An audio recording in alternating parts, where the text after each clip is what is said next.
Hello friends. Did you know that nearly 80% of those who watch my videos aren't subscribed? If you enjoy the content, I'd truly appreciate it if you hit that subscribe button. It helps a lot. Also, don't forget to leave a like and share your thoughts in the comments. Your interaction not only supports the channel's growth, but also helps these stories reach more people. Thank you all for being here. By the way, where are you watching from? Let me know in the comments.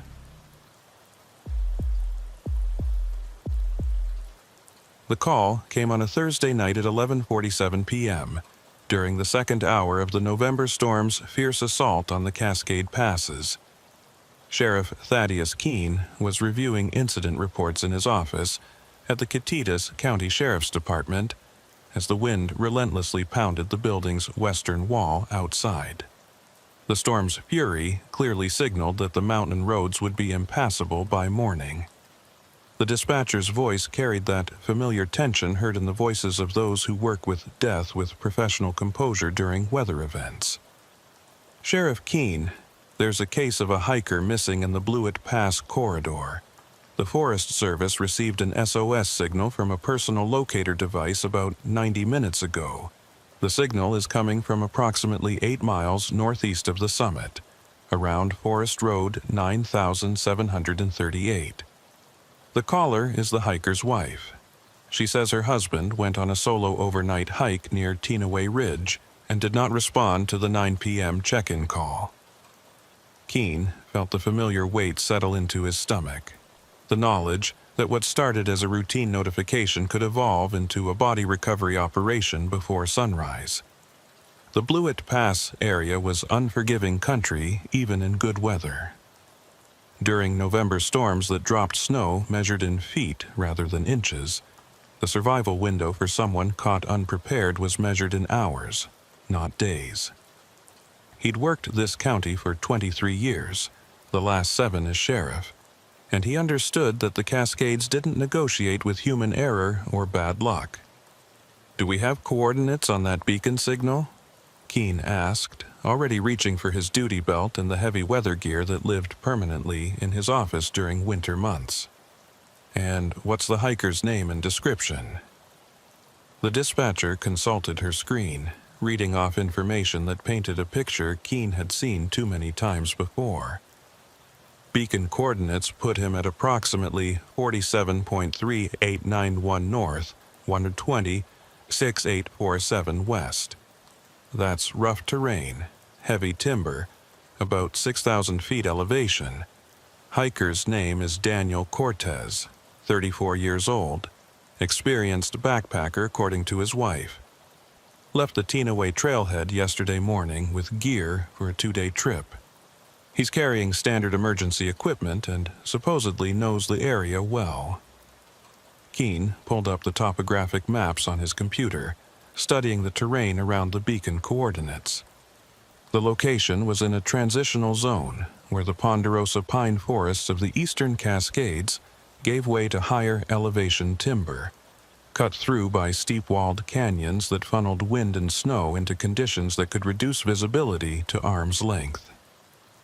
The forest roads that accessed the area were logging routes, maintained irregularly and designed for summer use by heavy equipment rather than emergency vehicles during winter storms. "Contact Deputy Thorne and tell him to meet me at the department in 20 minutes with full winter search gear," Keene said, making the calculation that this situation would require at least 2 officers and probably coordination with the volunteer search and rescue teams. Also, notify Ione Mercier with the SAR unit. If that beacon is still transmitting by the time we're mobilized, we'll need her tracking experience. Ione Mercier was a wilderness first responder who had moved to Catitas County 5 years earlier, bringing with her a decade of search and rescue experience from Alaska and a reputation for finding people in conditions that defeated less experienced searchers. She volunteered with the county's SAR coordinator and maintained a level of physical conditioning that put most professional law enforcement officers to shame. More importantly, she understood the psychology of lost hikers and the way people made decisions when hypothermia began affecting their judgment. Keene gathered his equipment with the methodical efficiency of someone who had learned that forgotten gear could mean the difference between successful rescue and adding searchers to the casualty list. Cold weather clothing rated for sub-zero conditions, backup communications equipment, GPS units with fresh batteries, emergency medical supplies, and the personal locator beacon that would allow dispatch to track his position if communications failed. The weight of the gear was substantial, but lighter than the alternative of being caught unprepared when weather and terrain conspired to create lethal conditions. Deputy Wiley Thorne arrived at the department 18 minutes later, his patrol vehicle already loaded with winter search equipment that lived permanently in his truck from November through April. Thorne was a 15-year veteran who had transferred from the Seattle Police Department after deciding he preferred the challenges of rural law enforcement to the grinding volume of urban police work. He'd grown up hiking and climbing in the Cascades, and his knowledge of the region's terrain had proven invaluable during previous search operations. "What are we looking at, Sheriff?" Thorne asked as he helped transfer additional equipment into Keene's department SUV. "That beacon signal still active?" Keene checked his phone, where the dispatch center had forwarded real-time updates on the locator beacon's transmissions. "Signal's still pinging every 15 minutes, which means either Cortez is alive and activating it manually, or the beacon's automatic distress function is still operational. Either way, we've got a confirmed location to start from.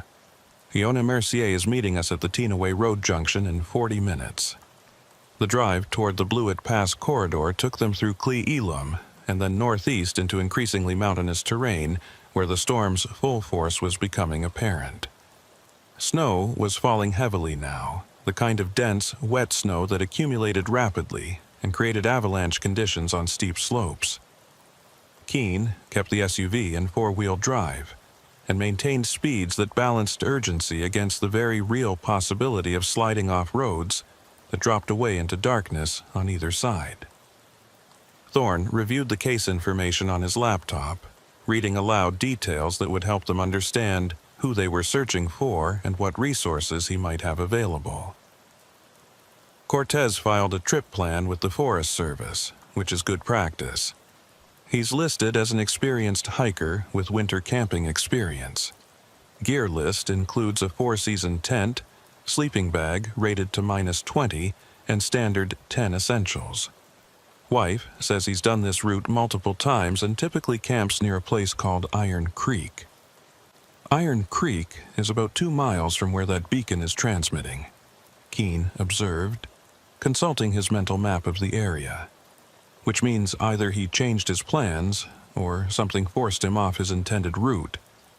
This weather would be enough to make anyone deviate from their planned camping spot. They reached the Tenaway Road junction at 12:53 a.m., finding Ione Mercier waiting in her pickup truck with gear that suggested she'd been prepared for this call before it came. She was a compact woman in her early 40s, with the weathered complexion of someone who spent more time outdoors than in, and the focused intensity of a professional who understood that search and rescue work operated on narrow time margins where minutes could determine whether they found someone alive or recovered a body. "Sheriff Keene," she said by way of greeting as she transferred her pack and emergency equipment into his vehicle. "I pulled the weather data before leaving home. We're looking at sustained winds of 35 miles per hour at 6,000 feet, with gusts up to 50. Temperature is dropping through the 20s and snow accumulation is running about 2 inches per hour. If Cortez is injured or his shelter has failed, we're racing hypothermia on a very tight timeline." Keene appreciated Mercier's directness. She didn't waste time with speculation or false optimism, which made her assessments reliable when making tactical decisions about search operations. "What's your read on that beacon location? The coordinates put him in rough country, possibly off-trail." Mercier studied the topographic map on Keene's laptop, her expression growing more concerned as she examined the terrain features. "That's bad ground for someone caught in a storm. The area around those coordinates is cut up by steep drainage systems that funnel wind and create deep snow accumulation. If he's taken shelter in one of those drainages, he could be under several feet of snow by morning. We need to reach him before dawn, or the search becomes a recovery operation. The drive to the Forest Road access point took another 40 minutes, with conditions deteriorating as they climbed toward the pass. The snow was piling up in drifts that made the road barely distinguishable from the surrounding forest, and Keene found himself relying more on GPS navigation than visual reference points. They passed through stands of old-growth timber, where the canopy provided some protection from the snow, then into open areas where the wind had sculpted the accumulation into shapes that looked like frozen ocean waves. The trailhead parking area was empty except for a single vehicle, a Subaru Outback with Colorado plates that matched the registration information for Daniel Cortez. The car was already buried under 8 inches of snow, suggesting it had been sitting here since yesterday morning as planned. Keene photographed the vehicle and noted its condition for the record. Standard procedure for search operations that might later require detailed reconstruction of events. "Let's gear up and move out," Keene said, checking his communications equipment one final time before they left the relative safety of the vehicles. "Stay tight, maintain visual contact, and if conditions get worse than this, we abort and call for additional resources at first light. Nobody becomes a casualty trying to rescue someone who might already be beyond help." The forest road that led toward the beacon coordinates was buried under nearly a foot of snow, forcing them to break trail in conditions that made progress exhausting and slow. The wind was driving the snow horizontally now, creating whiteout conditions that reduced visibility to perhaps 50 feet, even with powerful flashlights. Keene found himself navigating primarily by GPS, checking their position every few minutes against waypoints that marked their route toward the beacon's last known transmission point. They had been hiking for approximately 90 minutes, covering perhaps 2 miles of difficult terrain, when Thorne stopped suddenly and raised his fist in the signal for halt. Keene and Mercier closed up, forming a tight group as Thorne pointed toward something his flashlight had illuminated in the snow ahead. "Sheriff, look at this," Thorne said quietly, his voice carrying an undertone that Keene recognized as the wariness that came with discovering something that didn't fit the expected pattern. "Fresh disturbance in the snow, and it's not from wildlife." Keene directed his flashlight toward the area Thorne had indicated, seeing what had caught his deputy's attention. The snow showed signs of recent disruption, a pattern of disturbance that suggested someone had been digging or working in this location within the past several hours. But what made Keene's professional instincts suddenly alert was the nature of the disturbance. It wasn't random or chaotic, like someone thrashing through deep snow. It was deliberate and methodical, the kind of pattern that came from someone conducting careful work in difficult conditions. Mercier moved forward cautiously, studying the disturbed snow with the practiced eye of someone trained to read wilderness environments for signs of human activity. After a moment, she straightened up and turned to face Keene, her expression troubled in the backwash of the flashlights. "Sheriff, this wasn't made by someone walking through or setting up camp," she said carefully, choosing her words with obvious concern. "Someone dug a hole here, then covered it back over. You can see where they used branches to smooth the surface, trying to make it look natural. This is concealment work, and it's recent enough that the storm hasn't completely obscured the evidence." Keene felt the operation's parameters shift in his mind. The transition from search and rescue to something that required different protocols and assumptions. He'd worked law enforcement long enough to recognize when something moved from accident or misadventure into the territory of intentional human action. Carefully, he approached the disturbed area and used his hiking pole to probe the snow, feeling for whatever might be hidden beneath the surface. The pole encountered resistance approximately 18 inches down, something solid that didn't feel like frozen ground or rock. Keene exchanged a glance with Thorne.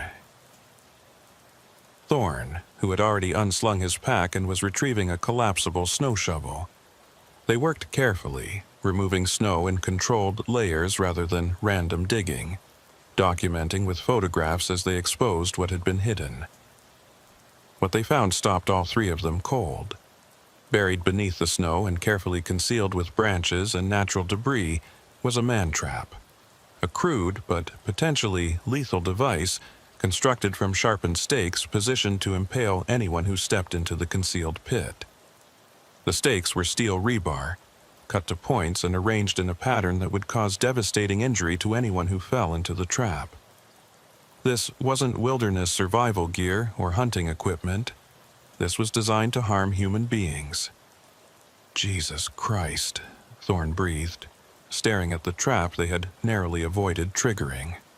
Someone built this deliberately and positioned it on a route where searchers would be likely to pass. Keen's mind was racing through implications that fundamentally changed his understanding of what they were dealing with. This wasn't a lost hiker situation anymore.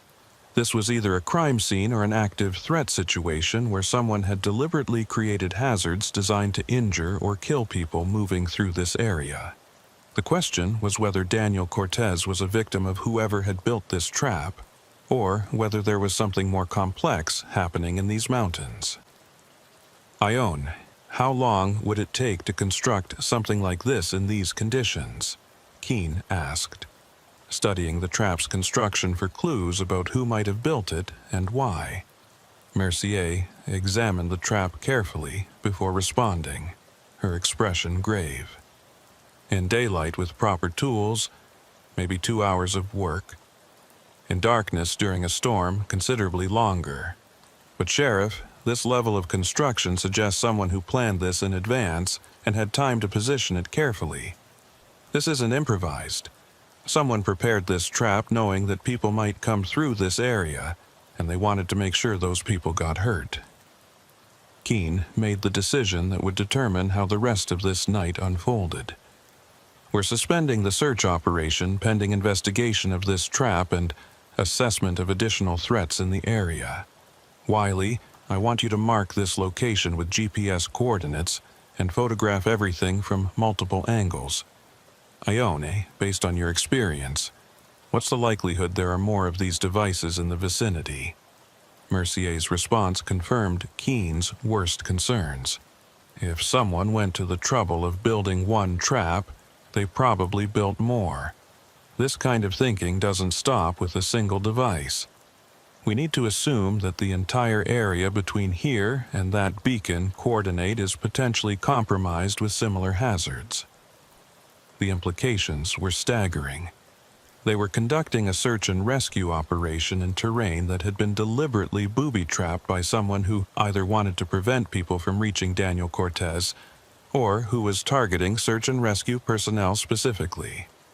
Either scenario meant they were dealing with something far more dangerous than a simple lost hiker situation. Keen pulled out his satellite phone, knowing that the situation had escalated beyond what local resources could handle safely. Dispatch, this is Sheriff Keen. Be advised we have discovered what appears to be deliberately constructed hazards in the search area. I'm suspending active search operations until we can assess the full scope of the threat and bring in additional resources. Contact the State Patrol and notify them we may have a criminal situation developing in conjunction with the search operation. The dispatcher's response came back with understandable confusion. Sheriff, can you clarify the nature of the hazards you've discovered? Negative, not over open channels, Keen replied, aware that scanner traffic could be monitored by anyone with basic radio equipment. I'll provide full briefing when we return to base. For now, mark our current position and be advised we're extracting back to the trailhead pending daylight and additional resources. As they prepared to withdraw, Keen found himself studying the darkness beyond their flashlight range, wondering what else might be hidden in the snow-covered forest. Someone had taken considerable effort to create deadly traps in this remote area, either as defense against intruders or as offensive measures designed to harm anyone who came looking for Daniel Cortez.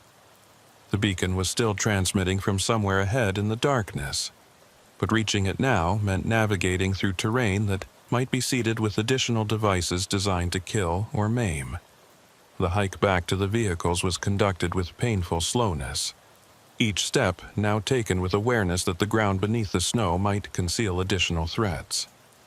Mercier led, using her experience to identify the safest route while Keene and Thorne maintained close interval, their flashlights sweeping constantly for any signs of disturbed snow or unnatural ground features. They reached the trailhead at 4:17 a.m., exhausted from the combination of difficult terrain, severe weather, and the psychological stress of moving through an environment that might be actively hostile.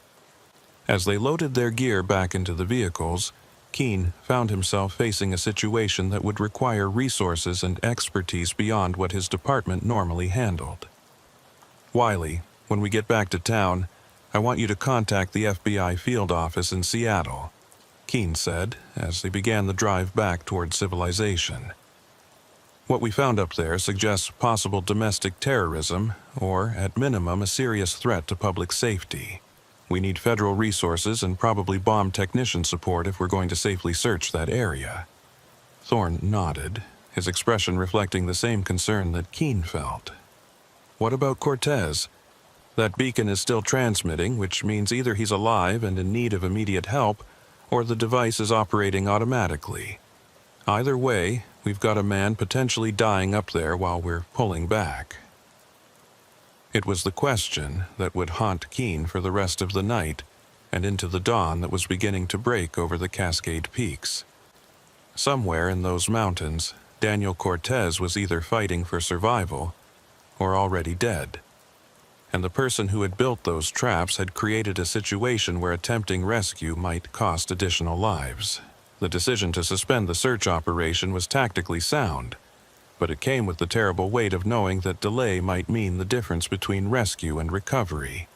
As they drove back through the storm, Keene found himself thinking about the trap they had discovered and what it represented. Someone had invested significant time and effort into creating hazards in a remote area where the only people likely to encounter them would be either lost hikers or the search and rescue personnel sent to find them. The implications suggested either a disturbed individual who had chosen this area as their territory and was defending it against intruders, or something more calculated and potentially more dangerous. The beacon was still transmitting when they reached the sheriff's department, its signal pulsing through the storm like a heartbeat that might already be marking a corpse rather than a living person in need of help. Dawn broke over the Cascades with the pale, exhausted light of a sun that had fought through storm clouds and found the effort barely worthwhile. Sheriff Keene stood in the briefing room of the Catitas County Sheriff's Department, staring at the topographic map spread across the conference table while exhaustion pulled at his thoughts like an undertow. He'd managed perhaps 90 minutes of sleep in his office chair before the first of the federal response teams began arriving, and now the room was filling with personnel whose presence confirmed that what had started as a routine search and rescue had evolved into something considerably more complex and dangerous. Special Agent Michael Voss from the FBI's Seattle field office was a lean man in his early 50s who carried himself with the careful economy of someone accustomed to operating in environments where wasted energy could prove fatal. He'd arrived with a two-person evidence response team and a tactical specialist whose job description apparently involved rendering safe explosive devices and improvised weapons. Voss had spent 20 minutes reviewing the photographs and GPS data from the trap site before speaking, and when he finally did, his assessment confirmed Keene's worst concerns about what they were dealing with in the mountains. "Sheriff Keene, based on the construction methods and positioning of this device, we're looking at someone with either military experience or extensive knowledge of infantry tactics," Voss said, using a laser pointer to indicate specific features in the photographs. The use of sharpened rebar, the concealment techniques, the placement along a logical approach route, these aren't the improvisations of someone who watched a few survival videos.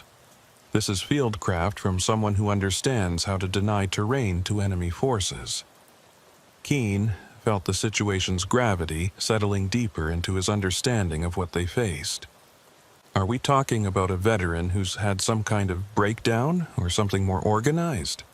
Voss exchanged glances with his tactical specialist, a compact woman named Sarah Brennan, who had been studying the trap photographs with the focused intensity of someone mentally calculating blast radii and shrapnel patterns. Too early to make that determination with confidence, Voss replied. But the deliberate nature of the trap's construction and its positioning suggest someone operating with clear intent rather than random paranoia. Whoever built this knew that a missing hiker would trigger a search response, and they positioned their trap to intercept anyone following standard search patterns. Deputy Thorne had been reviewing additional weather data and beacon transmission logs, his expression growing increasingly troubled as he worked through the timeline. "Sheriff, I've been analyzing the beacon's transmission pattern. It's been pinging regularly every 15 minutes since the initial activation, which is consistent with either manual triggering or automatic emergency mode. But here's what's concerning. The signal strength hasn't varied, and the position hasn't moved. That suggests either Cortez is completely immobilized at that location, or the beacon itself has been positioned there deliberately while Cortez is somewhere else entirely." The implication hung in the air like smoke from a fire that no one wanted to acknowledge. If the beacon had been placed as bait rather than used by Cortez as a genuine distress signal, then they were dealing with something far more sinister than a hiker in trouble. They were looking at a scenario where someone had deliberately created a situation designed to draw search and rescue personnel into a trapped area, which suggested premeditation and a level of malice that transformed the entire operation from rescue to criminal investigation. "Agent Voss, what's your recommendation for proceeding?" Keene asked, knowing that the federal presence gave him access to resources and expertise that his department couldn't match, but also knowing that ultimately the responsibility for any decisions made in his county remained his. Voss consulted with his tactical specialist in a brief, quiet conversation before responding. "We need to approach this as a deliberate threat situation with potential for additional hazards. I'm recommending we bring in a full evidence response team with explosive ordnance disposal capability, conduct aerial reconnaissance to identify any obvious disturbances in the snow cover that might indicate additional traps, and then execute a deliberate clearance operation to the beacon location. That means slow progress with metal detectors and careful examination of the terrain before anyone puts weight on ground that might be compromised." "How long are we talking about for that kind of operation?" Thorne asked, voicing the question that Keene was thinking. If Cortez is actually alive up there, every hour we delay reduces his survival chances.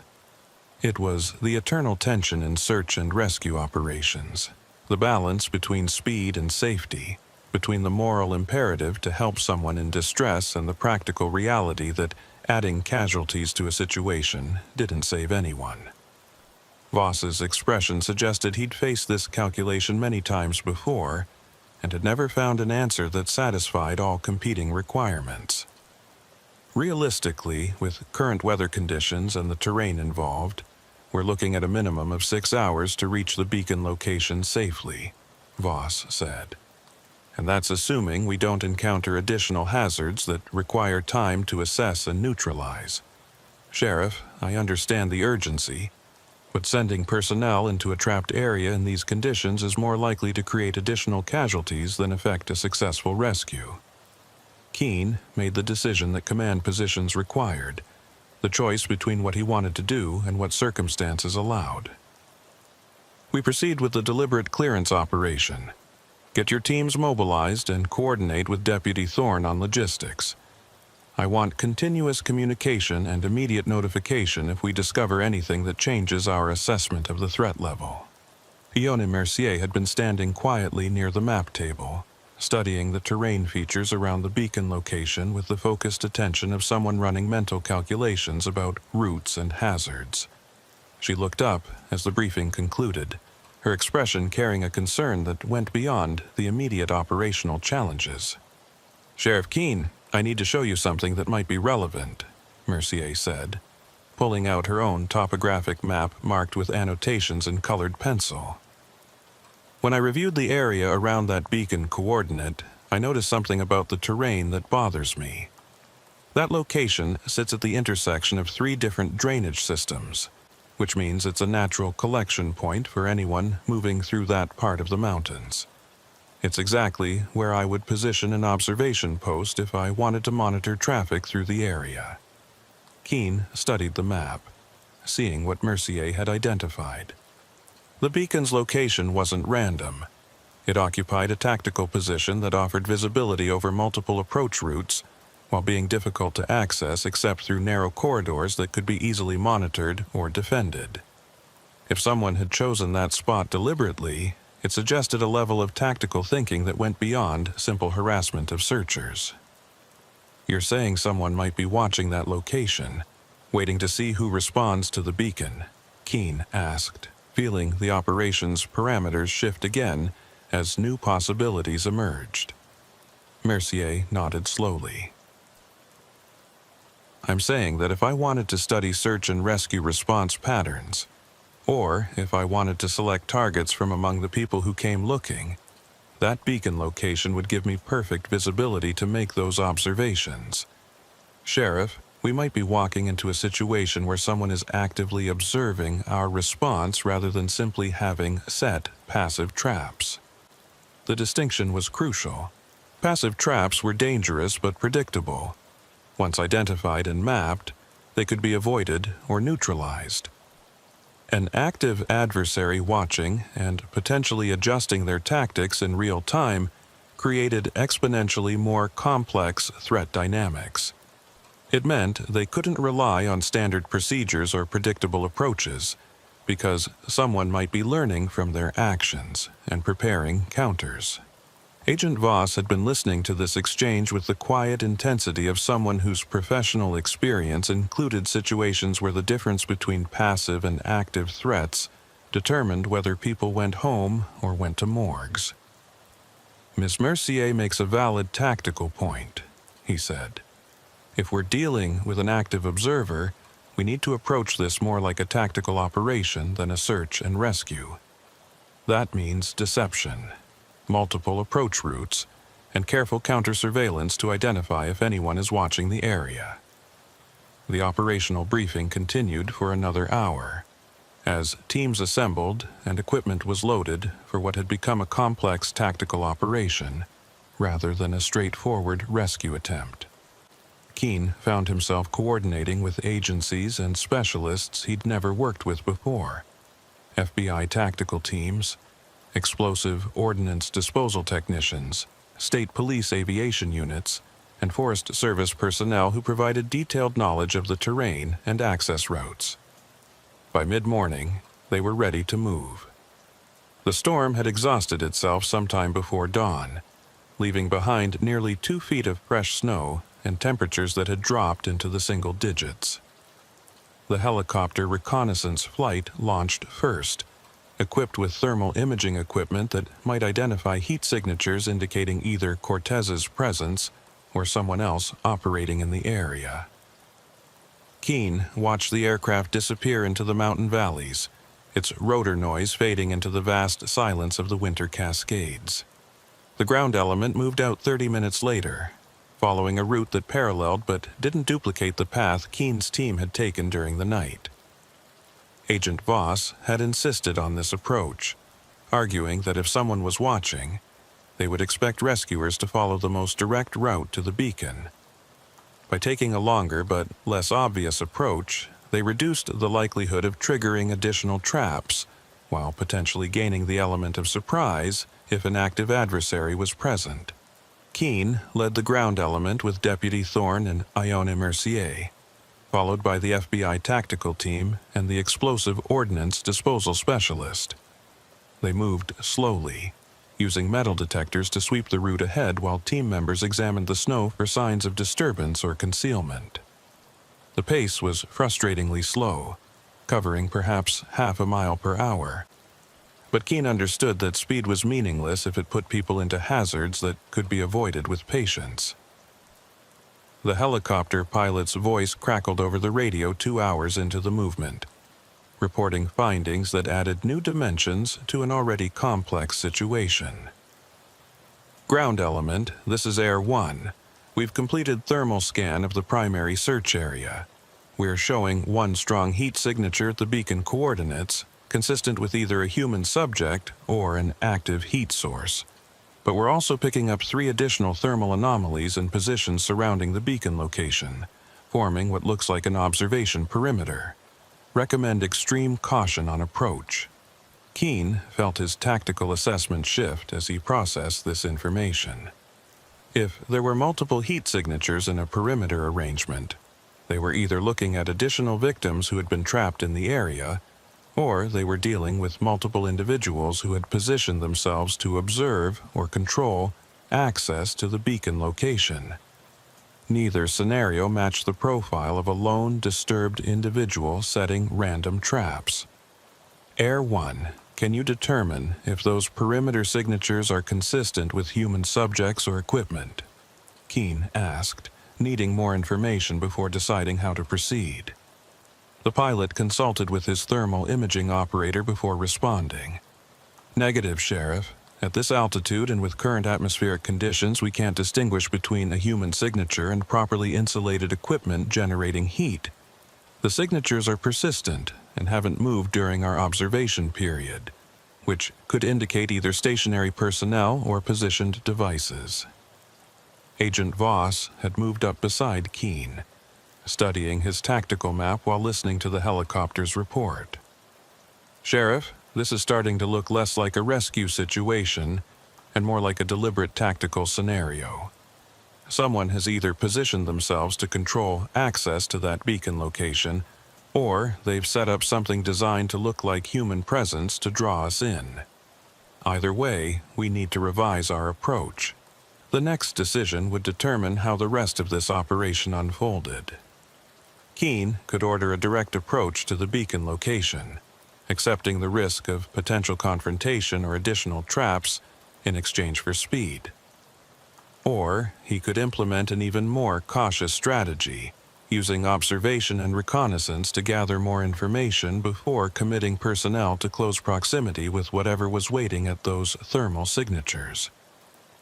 Before Keene could make that decision, Deputy Thorne's voice cut through on the radio with urgency that made everyone on the tactical net immediately alert.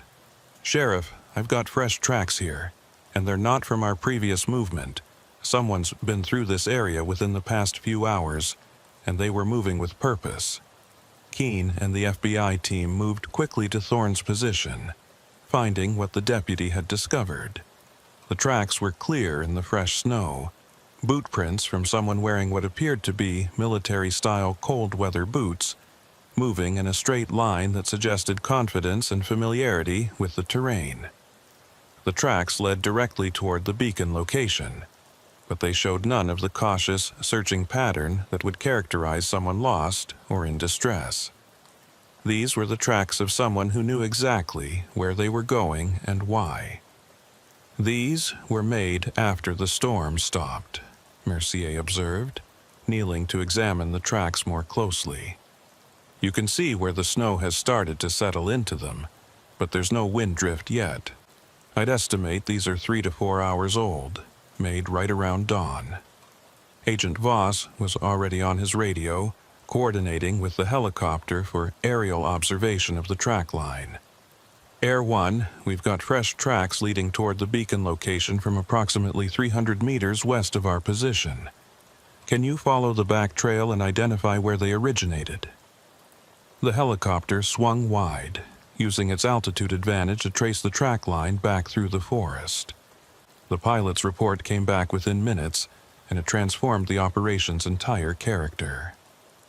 Ground element, those tracks originate from a structure approximately 1 kilometer west of your position. Appears to be a cabin or small building, definitely man-made. We're showing smoke from a chimney, which means the structure is occupied. Keene felt pieces of a picture coming together. though the complete image remained frustratingly unclear.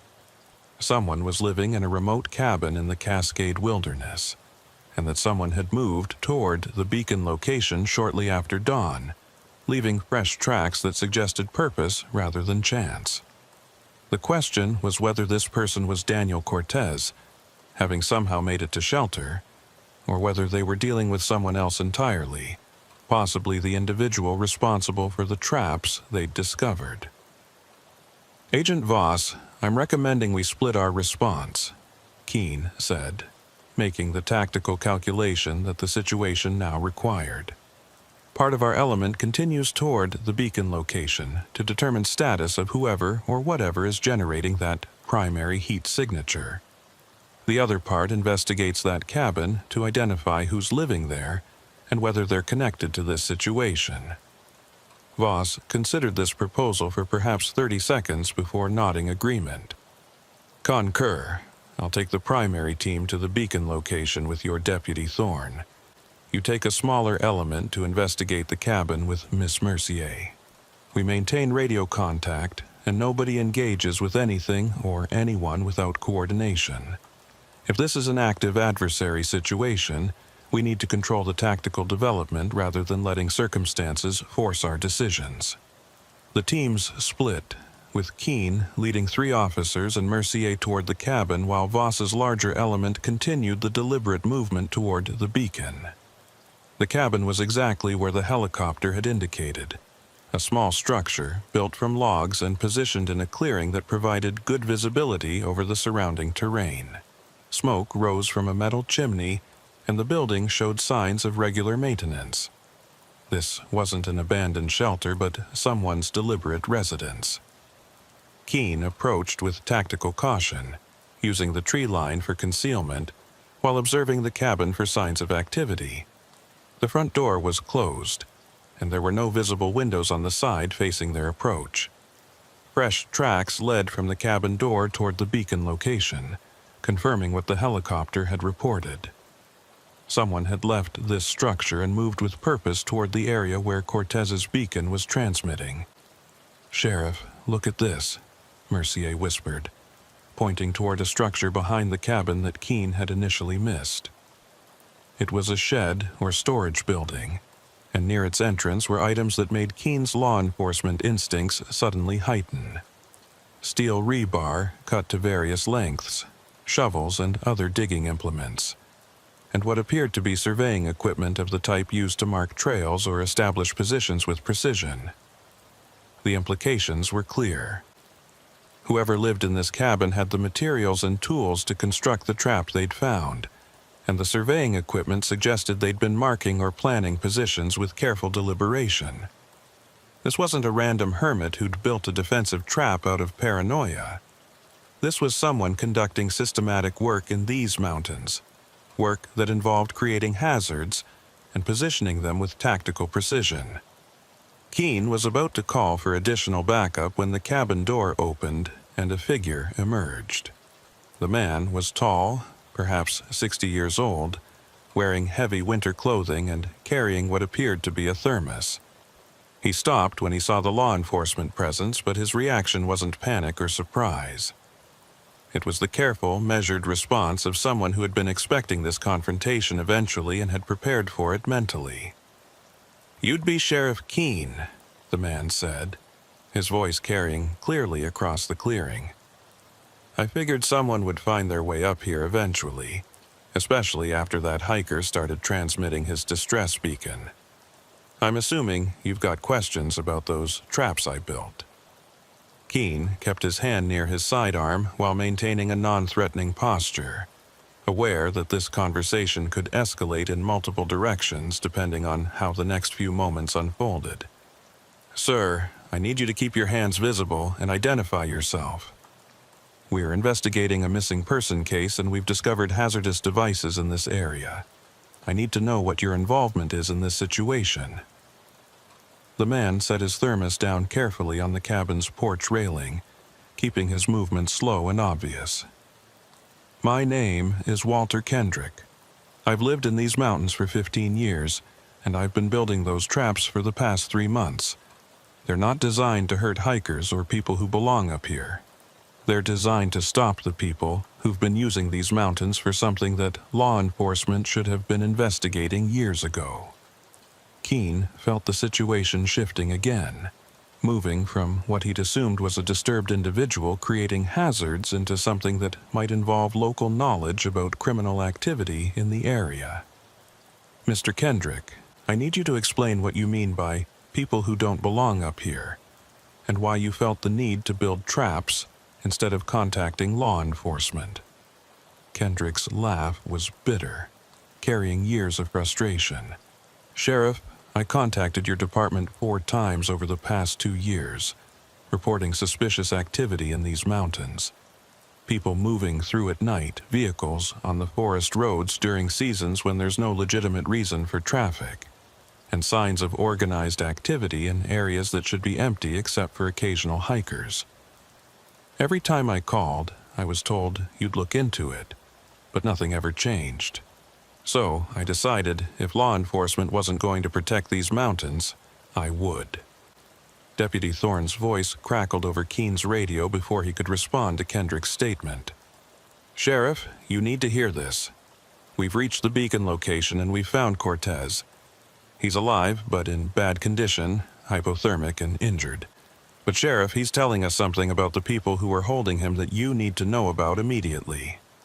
Keene kept his attention divided between Kendrick and the radio, gesturing for the man to remain where he was while he processed this new information. Go ahead, Deputy.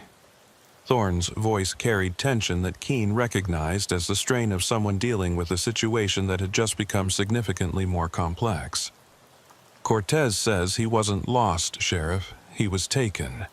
There's been a group operating in these mountains, using the remote access roads to move product. When Cortez stumbled onto their operation while hiking, they grabbed him and were holding him until they could decide what to do.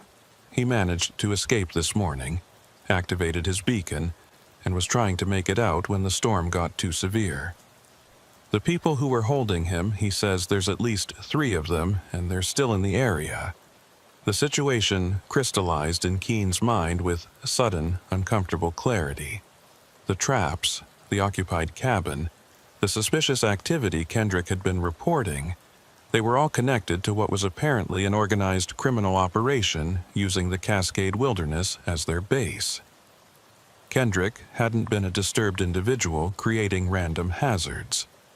He'd been attempting to defend his territory against people who were using it for illegal purposes, and his traps had been aimed at stopping that criminal activity rather than harming innocent hikers or search and rescue personnel.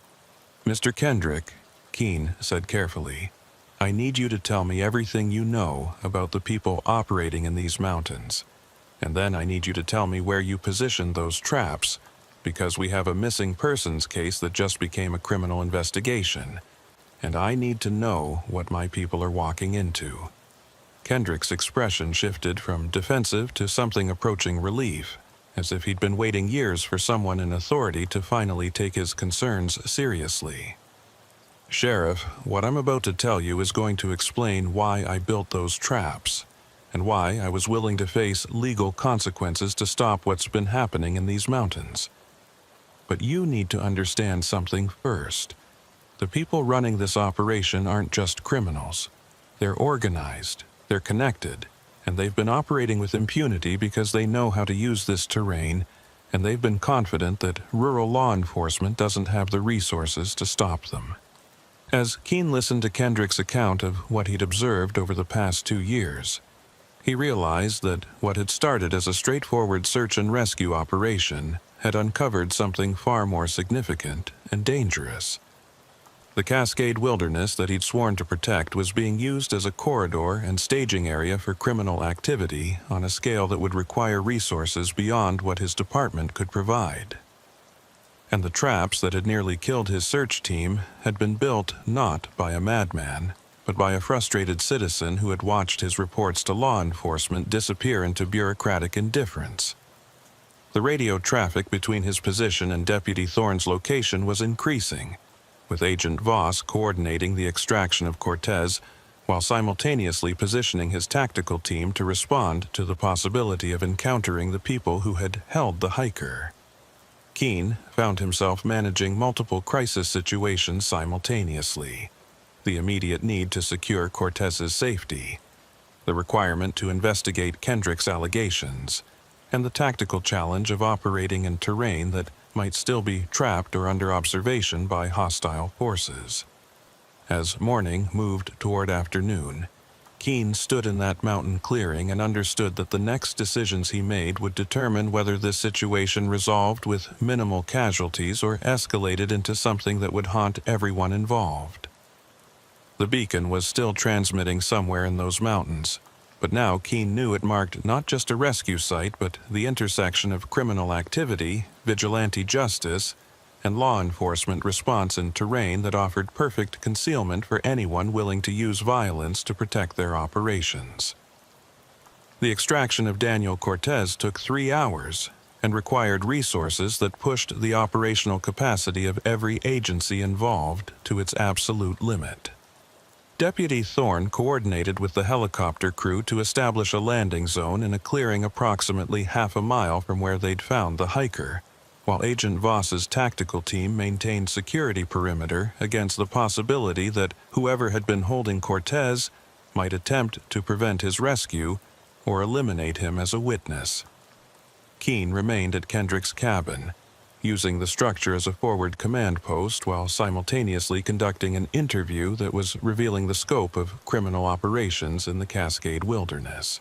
Walter Kendrick sat at his rough-hewn kitchen table, a cup of coffee growing cold between his weathered hands as he laid out 2 years of observations and documentation that law enforcement should have been investigating all along. The cabin's interior reflected 15 years of solitary mountain living, sparse but functional, with maps covering every available wall surface and notebooks stacked on shelves that documented weather patterns, wildlife movements, and increasingly, the activities of people who had no legitimate reason to be operating in this remote section of the Cascades. It started about 2 years ago, Kendrick explained, pulling down one of his notebooks and opening it to entries marked with dates and times. I began noticing vehicle traffic on Forest Road 9738 during hours when nobody should be up here. 3, 4 in the morning, I'd hear engines on the access roads. At first I thought it was poachers, or maybe Forest Service doing work I didn't know about. But the pattern was too regular, too organized. Same routes, same time frames, and always during new moon periods when visibility is lowest. Keene studied the notebook entries, seeing careful documentation of vehicle descriptions, dates, and observed patterns that demonstrated Kendrick wasn't a paranoid hermit, but rather someone with legitimate concerns about suspicious activity.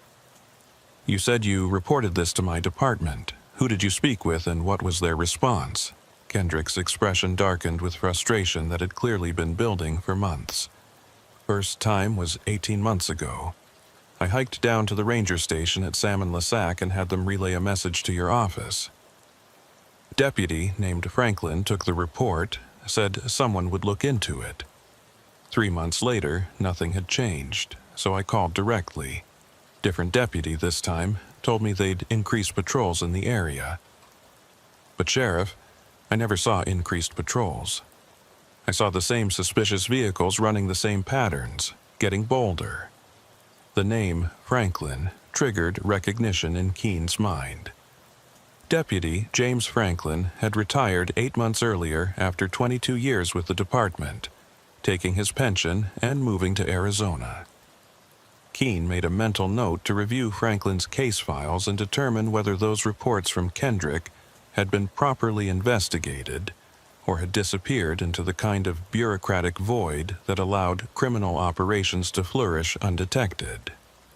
Tell me specifically what you observed about these vehicles and the people operating them, Keene said, pulling out his own notebook to document what might become crucial evidence in a criminal investigation that was expanding beyond the immediate crisis.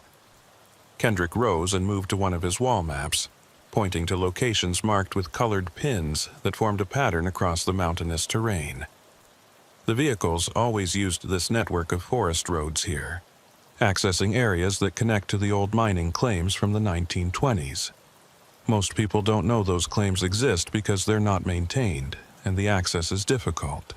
But if you know the routes, you can move vehicles through this entire section of the Cascades without ever touching main highways where you might encounter law enforcement.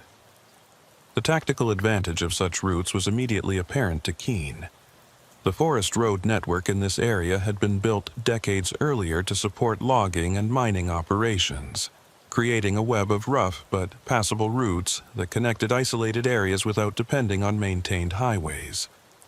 For criminal operations requiring discretion and mobility, these roads offered perfect infrastructure that avoided the checkpoints and surveillance associated with regular transportation corridors.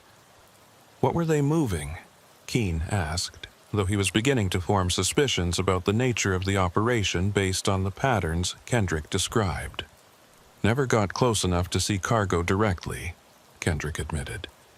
But based on vehicle types and the way they moved, I'd say something valuable and illegal. The trucks were always covered, and they moved in pairs. One vehicle carrying whatever they were transporting, another riding security. Professional operation, Sheriff, not amateurs or opportunists. Keene's radio crackled with an update from Deputy Thorne at the helicopter landing zone. Sheriff, Cortez is loaded and the bird is lifting off. Medics say he's hypothermic and dehydrated but stable. He's conscious enough to provide information, and he's asking to speak with you directly as soon as possible. Says what he saw up here is bigger than just the people who grabbed him. Copy that, Keene replied. I'm wrapping up at this location and will coordinate with medical staff when we get back to town. What's Agent Voss's assessment of the security situation at the Beacon location? Thorne's response carried undertones of concern that matched Keene's own growing unease about what they'd uncovered. Agent Voss says the site shows signs of recent occupation by multiple individuals. They found evidence of observation posts and equipment caches that suggest this wasn't a temporary camp, but part of an established operation. He's recommending we treat the entire area as a crime scene and bring in additional resources for a comprehensive investigation. The implications were staggering in their scope. What had started as a search for a lost hiker had revealed organized criminal activity using public lands as operational territory. A vigilante resident who'd taken matters into his own hands after law enforcement failed to respond. And now evidence suggesting the criminal operation was sophisticated enough to maintain permanent infrastructure in remote wilderness areas. Keene understood that he was looking at something that would require resources far beyond what his rural county could provide, and political complications that would ripple through multiple agencies and jurisdictions. Mr. Kendrick, Keene said, making a decision that would determine how the next phase of this investigation unfolded. I need you to come back to town with me and provide a formal statement about everything you've observed. I also need to know the locations of every trap you built, because we're going to have people working in these mountains, and I can't risk someone triggering one of your devices. Kendrick nodded slowly, seeming to understand that his solitary campaign against the criminal operation was now being absorbed into an official investigation that would either validate his concerns or result in criminal charges for the hazards he'd created. Sheriff, I'll cooperate fully. But you need to understand something. The people running this operation know these mountains as well as I do, maybe better. They've had 2 years to establish themselves while law enforcement did nothing. Whatever response you're planning, they'll see it coming unless you approach this with more sophistication than routine patrol work. The warning was valid, and it highlighted the central challenge of investigating criminal operations in terrain that offered perfect concealment and observation advantages to anyone familiar with the landscape. Standard law enforcement tactics that worked in urban or suburban environments became liabilities in wilderness areas where criminals could watch approach routes from miles away and had unlimited escape options through terrain that defeated vehicle pursuit. Agent Voss arrived at Kendrick's cabin 90 minutes later. bringing with him a preliminary assessment of what his team had found at the beacon location that confirmed Kendrick's observations and expanded the investigation's scope even further. The FBI agent's expression carried the careful neutrality of someone who had worked enough complex cases to know that premature conclusions led to investigative dead ends. "Sheriff Keene, we've documented evidence of an organized operation at that beacon site that goes beyond simple criminal activity," Voss began, spreading photographs across Kendrick's table that showed equipment caches, observation positions, and infrastructure that demonstrated long-term planning. "We found communications equipment, supplies for extended operations, and most significantly, records that suggest this location was being used as a coordination point for activities across a much wider area than just this immediate section of the Cascades." Keene studied the photographs, seeing details that transformed his understanding of what they were investigating. The communications equipment wasn't the kind of consumer-grade radios that casual criminals might use. It was professional-grade gear capable of encrypted communications over distances that could coordinate activities across the entire region. The supplies included cold-weather gear, weapons, and operational materials that suggested people had been living and working at this location for extended periods. "What kind of records did you find?" Keene asked, focusing on what might provide investigative leads to identify the people involved in this operation. Voss pulled out evidence bags containing documents that had been photographed in place before collection. Logistics schedules, route maps, and what appeared to be financial records documenting transactions. "Everything's coded, but our analysis team should be able to decrypt enough to understand the scope of what's been moving through here. Based on the financial figures I can see, we're talking about an operation moving product worth millions of dollars through these mountains." The scale of the operation explained why it had been sophisticated enough to avoid detection for 2 years. This wasn't opportunistic criminal activity, but rather organized logistics, using wilderness terrain as infrastructure for moving high-value contraband. The investment required to establish and maintain such an operation suggested involvement by criminal organizations with significant resources and professional expertise in evading law enforcement. Yoni Mercier had been examining the maps and photographs with the focused attention of someone who understood wilderness environments and how people moved through them.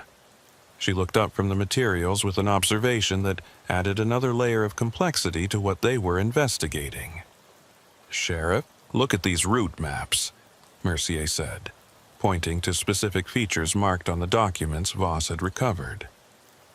"These aren't just transportation corridors. They're showing cache locations, observation posts, and what look like alternate routes marked for different weather conditions and threat levels. Whoever planned this operation has been conducting professional reconnaissance and establishing infrastructure that would let them operate year-round regardless of conditions." The sophistication suggested military or paramilitary experience, the kind of operational planning that came from training rather than improvisation. Keene found himself revising his mental picture of who they were investigating, moving from assumptions about typical criminal organizations to something that might involve individuals with specialized backgrounds in tactics and logistics. "Agent Voss, based on what you've found, what's your assessment of who we're dealing with here?" Keene asked, needing federal expertise to understand the profile of adversaries who could establish and maintain this level of operation. Voss had clearly been forming his own assessment while examining the evidence.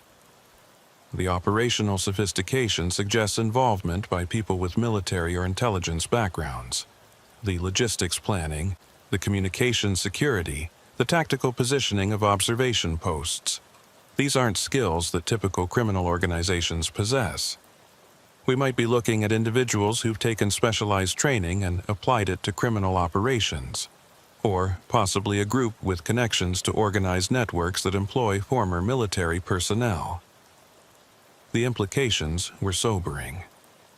Rural law enforcement agencies were equipped and trained to handle typical criminal activity: domestic violence, theft, drug possession, occasional violence. They weren't designed to confront organized criminal operations run by people with military training and professional logistics expertise. The resources required to investigate and dismantle such an operation would stretch beyond what Kittitas County could provide, requiring federal involvement and coordination across multiple agencies. Keen's phone buzzed with a call from the hospital where Daniel Cortez had been transported. The emergency room physician's voice carried the professional calm of someone accustomed to delivering information under stressful circumstances, but Keen could detect underlying concern about what Cortez had been reporting to medical staff. "Sheriff Keen, this is Dr. Margaret Holloway at Kittitas Valley Hospital. Daniel Cortez is stable and his physical condition is improving, but he's been telling the nursing staff about his experience in the mountains that raises serious concerns. He's insistent about speaking with you directly and providing information he says is time-sensitive. I'm clearing him for an interview if you can come to the hospital." "I'll be there within the hour," Keen replied, recognizing that Cortez's testimony would be crucial for understanding what had been happening in the mountains and identifying the people involved in the operation. "Make sure he understands that anything he tells me may need to be repeated in formal legal proceedings, and document his condition for the record." The drive back to Clealum took 40 minutes, with Keen using the time to coordinate with state police and federal agencies about resource allocation for what was becoming a multi-jurisdictional investigation. Agent Voss had committed FBI resources for evidence analysis and tactical support, while the state police were providing additional personnel for site security and investigative assistance. The Forest Service was coordinating closure of the affected areas to prevent civilian access while operations continued. Walter Kendrick rode in the passenger seat, staring out at the mountain landscape he'd called home for 15 years with an expression that suggested complicated feelings about what his reports had finally triggered. Keen understood that Kendrick faced potential criminal charges for building traps on public lands, but he also recognized that the man had been trying to address a legitimate threat that law enforcement had failed to investigate properly. "Mr. Kendrick, I can't make promises about how the legal system will treat what you did up there," Keen said as they drove through the snow-covered valleys. "But I can tell you that your documentation and observations are going to be crucial evidence in this investigation. The traps you built put people at risk, including my own personnel, but your reports about suspicious activity were legitimate concerns that should have been taken seriously." Kendrick nodded slowly, seeming to understand that he'd crossed legal lines even if his motivations had been understandable. "Sheriff, I'm not looking for immunity or special treatment. I did what I felt I had to do when law enforcement didn't respond, but if my information helps you shut down whatever those people were doing in the mountains, then maybe my choices will count for something beyond just vigilante stupidity."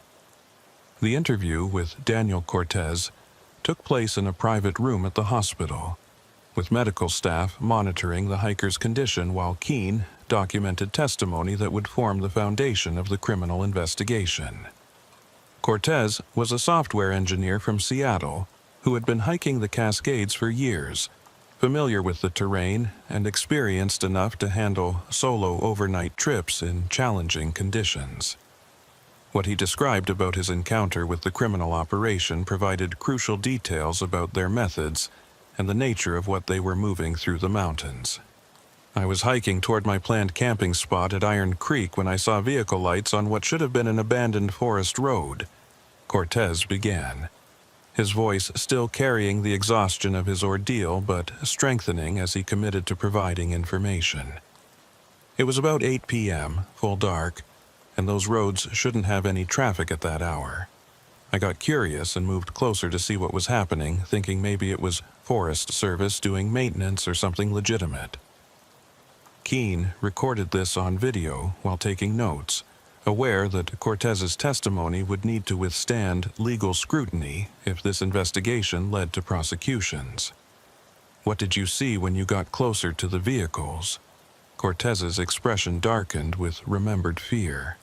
Two trucks, both newer models, moving without headlights once they were off the main forest road. They were using night vision equipment. I could see the infrared illuminators. Professional gear, Sheriff, not the kind of stuff recreational users have. The vehicles stopped at what looked like a predetermined location, and people got out to unload cargo. I couldn't see exactly what they were moving, but the way they handled it suggested it was valuable and heavy. "How many people did you see?" "At least 4, maybe 5. They were working with practiced efficiency, like they'd done this many times before. No conversation that I could hear, just hand signals and coordinated movement. I knew immediately I was watching something illegal, and I started backing away as quietly as I could. That's when one of them spotted me." Keene felt the interview's importance intensifying as Cortez described the crucial moment when observation became confrontation. "What happened when they spotted you?" Cortez's hand trembled slightly as he recalled the experience. "They didn't shout or act surprised. One of them just pointed in my direction and 3 others moved to intercept me. I tried to run, but they knew the terrain, and they had night vision while I was using a headlamp. They caught me within maybe 200 yards, zip-tied my hands, and took me back to their vehicles. Sheriff, the whole thing was executed like a military operation. Precise, efficient, no wasted motion." "Did they identify themselves or explain what they were doing?" "Not directly, but I heard them talking to each other, discussing what to do with me. One of them was in charge, an older guy, maybe 50s, with the kind of voice that expects to be obeyed. He made the decision to hold me while they figured out whether I'd reported seeing them or if anyone knew where I was.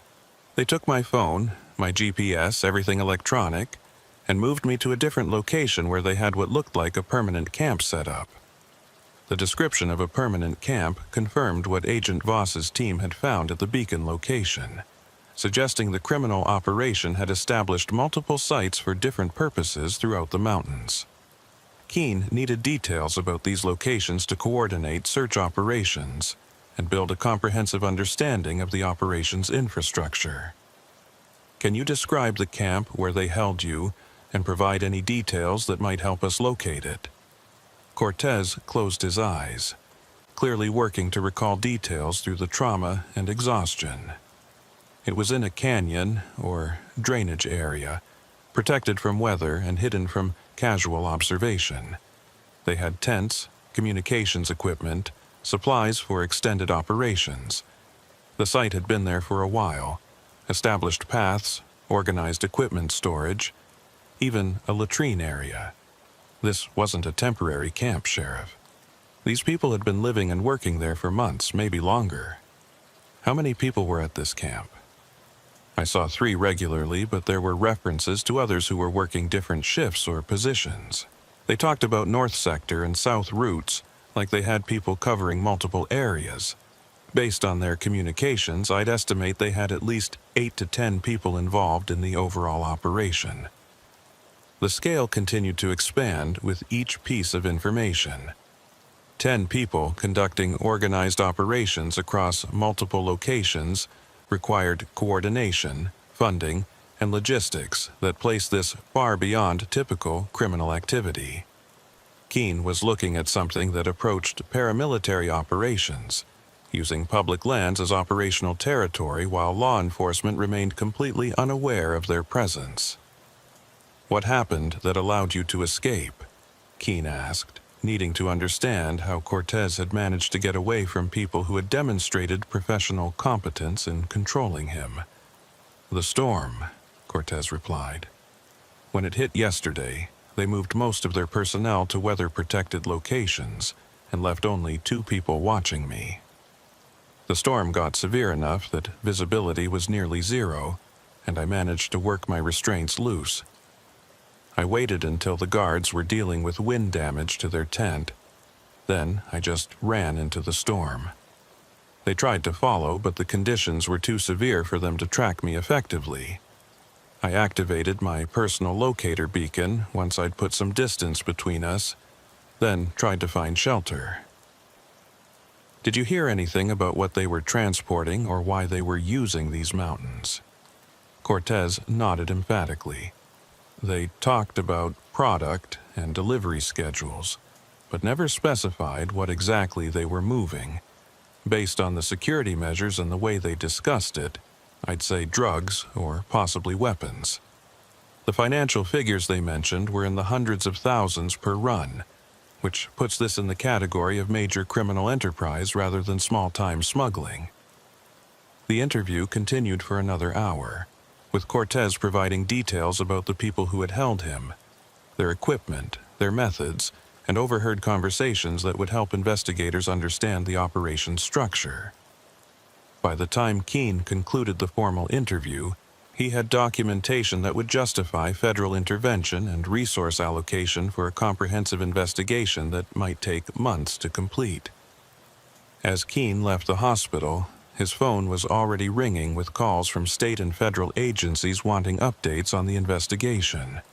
The media had begun reporting that a search and rescue operation in the Cascades had uncovered evidence of criminal activity, which meant public attention and political pressure would soon compound the operational challenges of investigating a sophisticated criminal organization operating in terrain that offered every tactical advantage to people willing to use violence to protect their interests.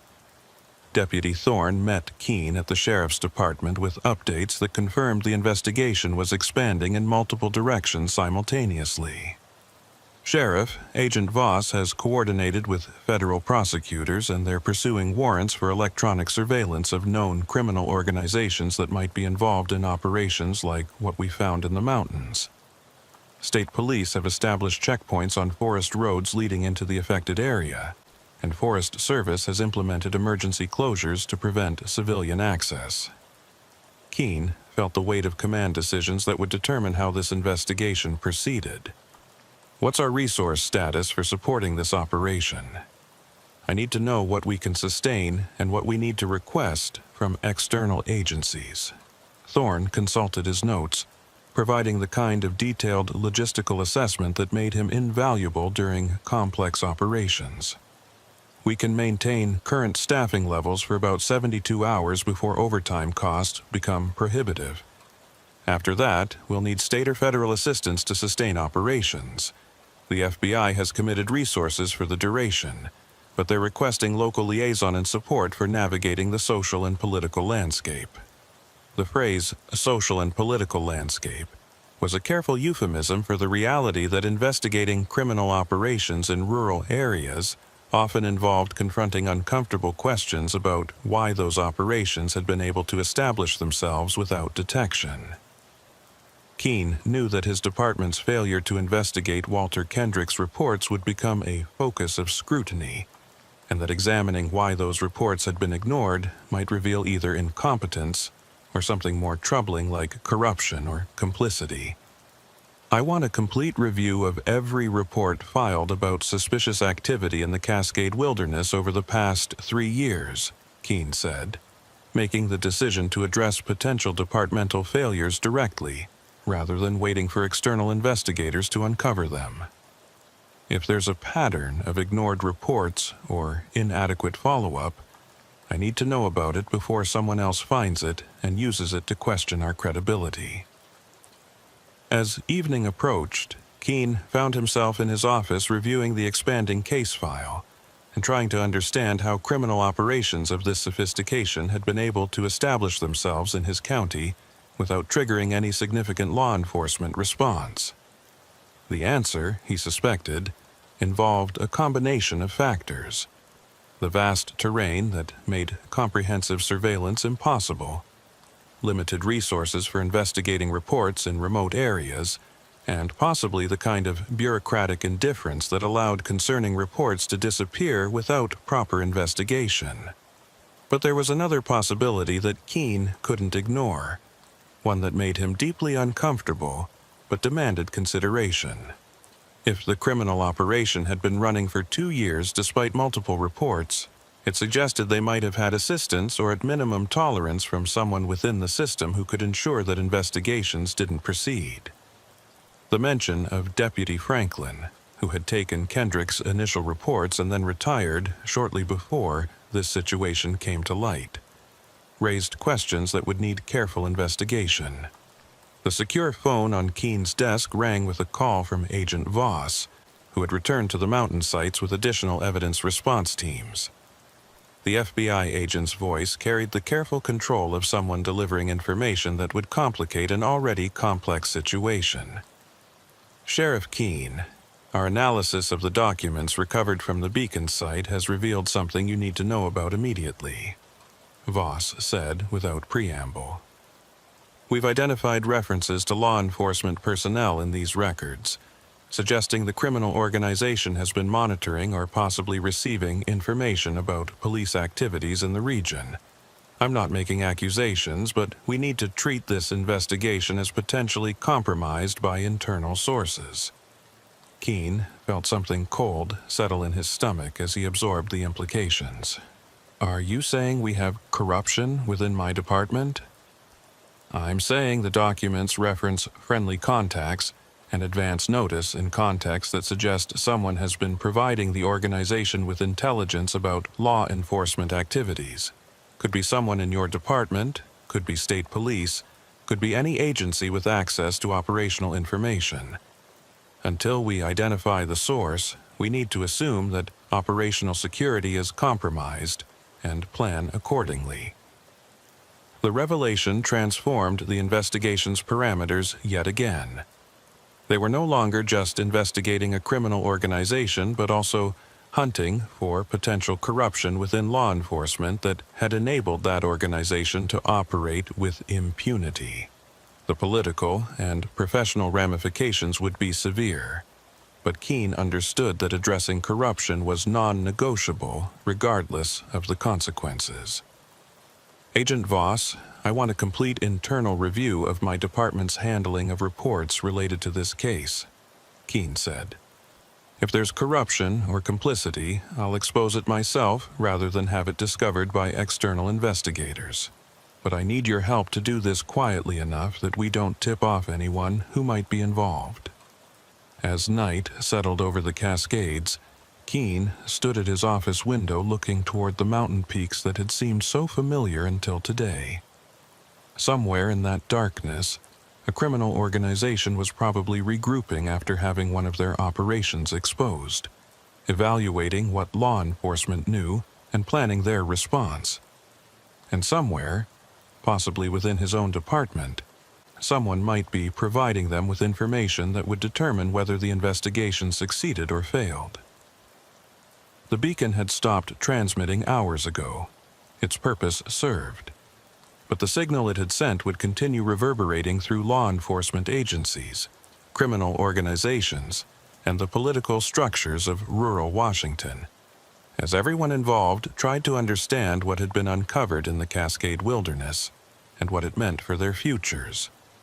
The investigation consumed the next 72 hours with the relentless momentum of something that had been building pressure for years and finally found release. Sheriff Keene operated on minimal sleep and maximum coffee, coordinating between federal agencies whose bureaucratic procedures often conflicted with the urgent timeline of pursuing an organized criminal operation that might be preparing to abandon their infrastructure or eliminate evidence. The conference room at the Catitas County Sheriff's Department had been transformed into a joint operations center, with representatives from the FBI, DEA, state police, and Forest Service law enforcement crowding around tables covered with maps, photographs, and organizational charts that grew more complex with each day's discoveries. Agent Voss had brought in a forensic accountant from the FBI's Seattle field office, a precise woman named Catherine Drummond, who approached financial records with the focused intensity of someone reading enemy battle plans. She'd spent 48 hours analyzing the documents recovered from the mountain sites, cross-referencing coded entries with known criminal organizations and building a picture of financial flows that stunned even experienced investigators. Sheriff Keene, we're looking at an operation that's moved approximately $18 million through these mountains over the past 2 years, Drummond announced during the morning briefing on the third day of intensive investigation. The financial structure is sophisticated. Multiple shell companies, offshore accounts, cryptocurrency conversions. But the underlying pattern suggests we're dealing with drug trafficking, specifically high-grade synthetic opioids moving from Canadian sources to distribution networks in the Pacific Northwest. Keene absorbed this information while studying the financial flowcharts Drummond had constructed. $18 million represented a scale of criminal enterprise that dwarfed anything his county had encountered in his entire career. The numbers explained the professional sophistication of the operation, the military-grade equipment, and the willingness to use violence against anyone who threatened their logistics network. "Do we have identification on who's running this operation?" Keene asked, focusing on the question that would determine whether arrests could be made or whether the investigation would stall in documentation of crimes without suspects. Voss stepped forward with photographs that had been extracted from surveillance equipment found at the mountain sites. "We've identified 3 primary individuals who appear to be managing the operational level activities. The one Cortez described as being in charge is Marcus Ballard, former Army logistics specialist dishonorably discharged 8 years ago for involvement in black market activities in Afghanistan. He's been linked to several criminal organizations in the Pacific Northwest, but has avoided prosecution through careful distance from direct operations." The photograph showed a man in his early 50s with the weathered appearance of someone who spent considerable time outdoors, but with eyes that suggested calculation rather than wilderness appreciation. Keene studied the image, committing features to memory while Voss continued the briefing. "The other 2 we've identified are Thomas Wickham and Raymond Portis, both with military backgrounds, both with records of involvement in criminal enterprises after leaving service. They appear to be Ballard's lieutenants, managing field operations while he coordinates logistics and maintains connections with higher-level criminal organizations." Deputy Thorne had been working with state police to map the broader network of forest roads and access points that the criminal operation had been using. He'd identified a pattern that suggested the organization had been gradually expanding their operational territory over the 2 years they'd been active, moving from initial routes in the immediate Cascade area to a network that now extended across multiple counties and touched 3 different national forests. "Sheriff, look at this progression," Thorne said, displaying a series of maps that showed the operation's expansion over time. "They started with a single route corridor, tested it for several months, then gradually expanded once they were confident they could operate without detection. By 6 months ago, they were running multiple routes simultaneously and had established permanent infrastructure at key locations. This wasn't opportunistic crime. This was systematic territorial expansion. The pattern suggested long-term planning and investment, which raised troubling questions about why such expansion had been possible without triggering any coordinated law enforcement response. Keene knew that part of the answer lay in the fragmented nature of rural law enforcement, where county boundaries, state and federal jurisdiction, and limited resources created gaps that sophisticated criminals could exploit. But he also knew that the references to friendly contacts in the documents Voss had recovered suggested active assistance rather than just passive exploitation of systemic weaknesses. The internal investigation that Keene had ordered was being conducted by a state police internal affairs specialist named Margaret Hollis, a veteran investigator whose reputation for thoroughness made her both respected and feared within law enforcement circles. She'd been reviewing departmental records for 3 days, and the preliminary report she delivered that afternoon confirmed Keene's concerns while raising additional questions about how deeply corruption might have penetrated his department. Sheriff Keene, I've completed initial review of reports filed regarding suspicious activity in the Cascade Wilderness over the past 3 years, Hollis began, her tone carrying the careful neutrality of someone delivering findings that would have professional consequences. I've identified 11 separate reports that describe activity consistent with what we now know was the criminal organization's operations. Of those 11 reports, 8 were taken by Deputy James Franklin during the period before his retirement, and none of them received follow-up investigation beyond initial documentation. Keene felt anger building as he absorbed this information, but he kept his voice level when he responded. What's your assessment of whether this pattern represents incompetence or deliberate suppression of investigation? Hollis didn't hesitate. The pattern is too consistent to be explained by incompetence alone. Franklin had access to investigative resources and supervisory oversight that should have resulted in at least preliminary investigation of multiple reports describing similar activity. The fact that no action was taken on any of these reports suggests either explicit corruption or a level of negligence that approaches criminal disregard for duty. The implications were devastating both professionally and personally. James Franklin had been a respected member of the department, someone Keene had trusted to handle investigations competently. If Franklin had been actively protecting the criminal organization in exchange for payments or other benefits, it meant that corruption had operated at the supervisory level while Keene remained completely unaware. Can we establish direct connection between Franklin and the criminal organization? Keene asked, needing evidence that would support criminal charges rather than just administrative findings. Not yet, Hollis admitted. Franklin's financial records don't show obvious deposits or transactions that would indicate payments from criminal sources, but we've identified several periods where he took personal time that coincides with major movements indicated in the organization's logistics schedules. It's circumstantial, but it suggests coordination between his availability and their operations. Agent Voss had been reviewing the same information through federal investigative channels, and he added context that made the situation even more troubling. Sheriff, we've also identified that Franklin maintained contact with Marcus Ballard through intermediaries. They didn't communicate directly, but we've traced a network of connections through third parties that allowed information to flow between them.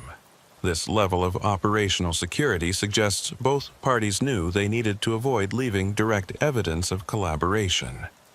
The investigation was revealing layers of criminality that extended beyond the obvious drug trafficking to include corruption of law enforcement, obstruction of justice, and conspiracy to operate a continuing criminal enterprise. The legal complexity meant that prosecution would require months or even years of additional investigation, but Keene understood that they had enough evidence now to begin making arrests and disrupting the organization's ability to continue operations. What's our tactical plan for apprehending Ballard and his lieutenants? Keene asked, shifting focus from investigation to operational execution. These people have demonstrated they're willing to use violence, and they've had military training. Any arrest attempt needs to assume they'll resist. Voss had been coordinating with FBI tactical teams about precisely this question. We've identified probable locations for all 3 primary targets. Ballard maintains a residence in Yakima under a false identity, while Wickham and Portis have been operating out of a property near Ellensburg that was purchased through one of their shell companies. We're planning coordinated raids at 0600 tomorrow morning, using federal tactical teams supported by state police and your department. The timeline was aggressive, but Keene understood the reasoning. Every hour the investigation continued gave the criminal organization more time to destroy evidence, relocate resources, or eliminate witnesses. Speed would be essential, but it also increased risks if the tactical plans encountered unexpected complications. Guillaume Mercier had been serving as a consultant on the investigation, providing expertise about the mountain terrain and helping identify locations where the criminal organization might have additional facilities or cache sites. She'd been reviewing aerial reconnaissance photographs when she made a discovery that would complicate the tactical planning. "Sheriff Keene, I need to show you something," Mercier said, pulling up a series of images on her laptop. "These aerial photos show the property near Ellensburg where Wickham and Portis are supposedly living. Look at the terrain features around it. Multiple observation positions, cleared fields of fire, and what appear to be defensive positions. This property wasn't selected randomly. It was chosen specifically because it's defensible against law enforcement assault." Keene studied the photographs, seeing what Mercier had identified. The property occupied elevated ground with good visibility over approach routes, and the surrounding terrain had been subtly modified to create advantages for defenders while complicating access for anyone attempting to serve warrants or conduct raids. This level of preparation suggested the organization had anticipated eventual law enforcement response and had prepared accordingly. "Agent Voss, based on this information, what's your revised assessment of the tactical approach?" Keene asked, recognizing that the planned raids might need significant revision. Voss consulted with his tactical coordinator, then delivered an assessment that reflected the increased complexity. "We're going to need additional resources and more deliberate planning. A conventional raid on a fortified position risks casualties on both sides. I'm recommending we shift to a surveillance and isolation strategy. Surround the property, cut off escape routes, then negotiate surrender rather than forcing an assault." The revised strategy would take longer, but reduced risks of the kind of violent confrontation that could result in deaths on both sides. Keene approved the change, understanding that patience in tactical execution often produced better outcomes than aggressive action that created unnecessary casualties. The next 36 hours proceeded with the careful choreography of multiple law enforcement agencies coordinating complex operations across a wide geographic area. Surveillance teams positioned themselves around the Ellensburg property and Ballard's Yakima residence, documenting movements and establishing patterns. State police established checkpoints on roads leading into the Cascade Wilderness areas where the organization had infrastructure, preventing access while evidence response teams worked to document and dismantle the criminal facilities. Walter Kendrick had been cooperating fully with investigators, providing detailed information about his observations over 2 years, and helping identify locations where the organization might have additional facilities. He'd been charged with misdemeanor offenses related to building unauthorized traps on public lands, but prosecutors had indicated that cooperation with the investigation would be considered favorably in any plea negotiations. "Sheriff, I know what I did was wrong," Kendrick said during one of their interviews at the department. "But watching those people operate for 2 years while law enforcement did nothing, it felt like someone had to do something. I'm not trying to justify the traps, but I want you to understand why I felt I had no other options." Keene understood the frustration that had driven Kendrick to take illegal action, even while recognizing that vigilante justice created more problems than it solved. "Mr. Kendrick, your observations and documentation are crucial to this investigation. That counts for something, even though the methods you chose put people at risk. The legal system will have to determine how to balance those factors." The raids were executed simultaneously at 0557 hours on a cold November morning, 6 days after the initial search for Daniel Cortez had uncovered the criminal operation. FBI tactical teams approached the Ellensburg property with careful coordination, establishing perimeter positions before announcing their presence and demanding surrender.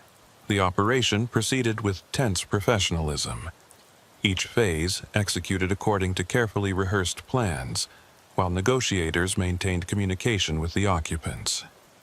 Thomas Wickham and Raymond Portis surrendered after 45 minutes of negotiation, emerging from the fortified property with their hands visible and following exact instructions from tactical commanders.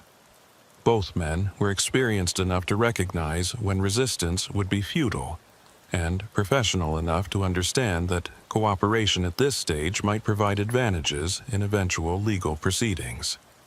Marcus Ballard's arrest in Yakima proceeded less smoothly. When tactical teams approached his residence, they found the property abandoned with evidence that Ballard had departed hastily sometime during the previous night.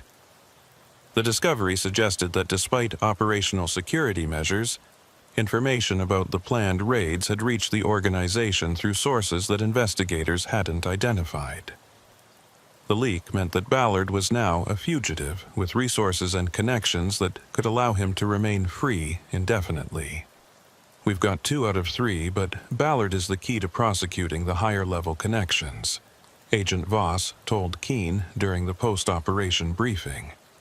Without him, we can charge Wickham and Portis with field operations, but we can't reach the organizational leadership that's been financing and directing this enterprise.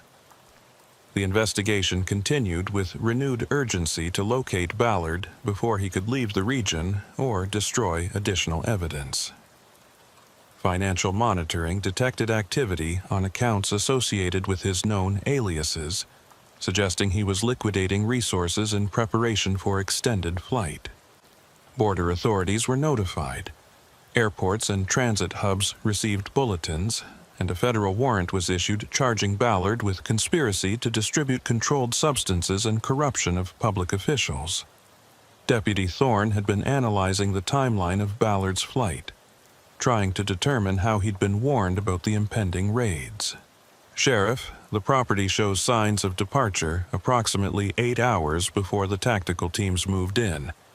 That means someone with knowledge of our operational planning provided advance notice. We still have a leak somewhere in the system. The realization that the investigation remained compromised even after extensive security measures cast a shadow over the operational successes they'd achieved. Keene convened a meeting with only the most senior investigators, Agent Voss, Margaret Hollis from State Police Internal Affairs, and Deputy Thorne, to address the security breach. We've been operating under the assumption that James Franklin was our only internal problem, Keene began. But Ballard's escape suggests either Franklin had accomplices who are still active, or there's a separate source providing information to the organization. We need to identify that source before they can do more damage. Hollis had been conducting her own quiet investigation of communication patterns within the multi-agency task force. I've been monitoring information flow through the investigation, tracking who had access to operational details and when. The timing of Ballard's departure suggests someone with knowledge of the raid planning provided warning at least 12 hours in advance. That narrows our suspect pool considerably. The counterintelligence investigation that followed was conducted with paranoid attention to security, limiting information access to only those personnel whose involvement was absolutely necessary. Phone records were analyzed, email communications reviewed, and subtle inconsistencies in reporting were examined for signs of deliberate information leakage. The process was slow and methodical, but it eventually identified a pattern that pointed toward a specific individual. 3 days after the raids, Hollis delivered findings that would result in criminal charges against a second law enforcement officer. Sheriff Keene, we've identified that Sergeant David Morton with the state police has been in communication with individuals connected to Ballard's organization. The communications were indirect and carefully concealed, but they establish a pattern of information sharing that coincides with critical operational decisions. Morton was a 20-year veteran with the state police, someone who had been assigned to the task force specifically because of his experience with organized crime investigations. The revelation that he'd been compromised represented a devastating breach of trust that would have repercussions throughout the investigation and beyond. The arrest of Morton was conducted quietly to avoid alerting anyone else who might be providing information to the criminal organization. He was taken into custody at his home during off-duty hours, charged with conspiracy to obstruct justice and corruption of public officials. His cooperation with investigators would be essential for understanding how deeply the criminal organization had penetrated law enforcement, and whether additional compromised personnel remained undiscovered. With Morton in custody and Wickham and Portis cooperating with prosecutors in exchange for reduced charges, the investigation began producing evidence that extended beyond the Cascade Wilderness operation to reveal connections with larger criminal networks operating throughout the Pacific Northwest. The organization had been part of a regional distribution system moving synthetic opioids from Canadian sources through multiple corridors, with the Cascade routes representing just one component of a much larger enterprise. Federal prosecutors built cases that would ultimately result in dozens of indictments across 3 states, dismantling networks that had been operating for years. But Marcus Ballard remained at large, and his continued freedom represented both a personal failure for Keene and an ongoing threat that the organization might attempt to rebuild operations once law enforcement attention moved to other priorities. 6 weeks after the initial discovery in the mountains, Keene stood once again in his office looking toward the Cascade Peaks where this investigation had begun. The criminal infrastructure in the wilderness had been dismantled, the corrupt law enforcement officers identified and prosecuted, and the distribution networks disrupted. But Ballard's escape meant the victory was incomplete, and the knowledge that corruption had operated within his own department left scars that would take years to heal. Daniel Cortez had returned to Seattle, his testimony preserved in depositions that would be crucial for prosecution, but his ordeal leaving psychological effects that would require ongoing treatment. Walter Kendrick had pleaded guilty to misdemeanor charges and received probation in recognition of his cooperation, returning to his mountain cabin with a complicated legacy as both vigilante and key witness. Ione Mercier had continued her volunteer work with search and rescue, her expertise more valuable than ever in a county that now understood how criminal operations could exploit wilderness terrain. Deputy Thorne entered Keene's office with a report that had just arrived from federal marshals tracking Ballard. "Sheriff, there's been a possible sighting in British Columbia. Nothing confirmed, but the description matches and the timeline fits with his resources for crossing the border illegally." Keene studied the report, knowing that Ballard's presence in Canada would complicate extradition and might mean he'd remain free indefinitely despite the evidence against him. Forward everything to the Canadian authorities and maintain coordination with federal marshals. He'll surface eventually. People like Ballard can't stay hidden forever without the infrastructure he's lost.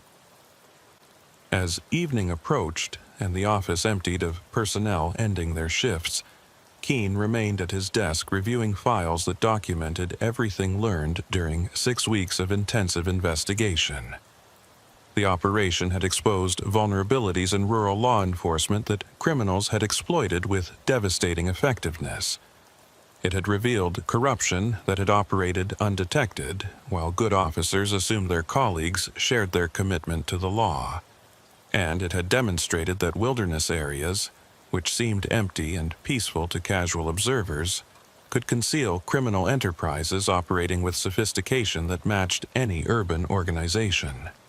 The final report Keene wrote for the county commissioners was necessarily incomplete. Ballard remained at large. The full extent of the criminal network's activities was still being investigated, and the psychological impact on a small department that had discovered corruption within its ranks would take years to fully understand. But certain conclusions were inescapable, and Keene documented them with painful honesty. The criminal organization operated successfully for 2 years because they understood that rural law enforcement faces challenges of scale and resources that urban agencies don't encounter. They exploited terrain that provides perfect concealment and countless escape routes. They corrupted personnel who had access to operational information and could ensure investigations never proceeded. And they built infrastructure in areas where the absence of regular law enforcement presence meant they could operate with near impunity. The recommendations that followed called for enhanced interagency coordination improved systems for tracking reports across jurisdictional boundaries, and regular internal security reviews to identify potential corruption before it could become established. Implementation would require resources that counties like Catitas could barely afford, but the alternative was accepting that criminal organizations would continue exploiting the vulnerabilities that had allowed this operation to flourish. 3 months after the investigation concluded its active phase, Keene received a phone call from Royal Canadian Mounted Police that Marcus Ballard had been located in a remote area of British Columbia and was being processed for extradition on the federal warrants. The arrest had resulted from tip information that Ballard had been attempting to establish new operations in Canadian territory, suggesting he'd learned nothing from his exposure and was simply relocating rather than abandoning criminal enterprise. The news brought satisfaction, but not celebration. Ballard's extradition would allow prosecution of the highest-level charges and might produce testimony about connections to larger criminal organizations. But it couldn't undo the damage his operation had caused. The lives disrupted by the drugs moved through cascade routes, the corruption that had infected law enforcement, or the death of public trust that occurred when communities discovered their police departments had been compromised. Deputy Thorne organized a small gathering at a local restaurant when Ballard's extradition was finalized, inviting the key personnel who had worked the investigation. It was an informal affair, deliberately low-key to avoid the appearance of celebration when so much damage had been done. Keene attended out of obligation, finding himself uncomfortable with recognition for investigating crimes that had operated undetected in his jurisdiction for years. Yona Mercier approached him during the gathering, her expression carrying the kind of understanding that came from someone who'd seen how investigations affected the people who conducted them. "Sheriff Keene, you're being too hard on yourself. You can't predict corruption or prevent every crime. What matters is that you didn't look away once you understood what was happening, and you didn't protect the department at the expense of truth." Keene appreciated the sentiment, but he couldn't fully accept it. Ms. Mercier, an organized criminal operation moved $18 million in drugs through my county while I remained completely unaware. Walter Kendrick filed multiple reports that were ignored by personnel under my supervision. Those aren't minor oversights. They're systematic failures that allowed serious crimes to continue. They're also realities of rural law enforcement that every sheriff in the state faces, Mercier countered. Limited resources, vast territory, and criminals who are sophisticated enough to exploit those limitations. You can't be everywhere, and you can't know everything.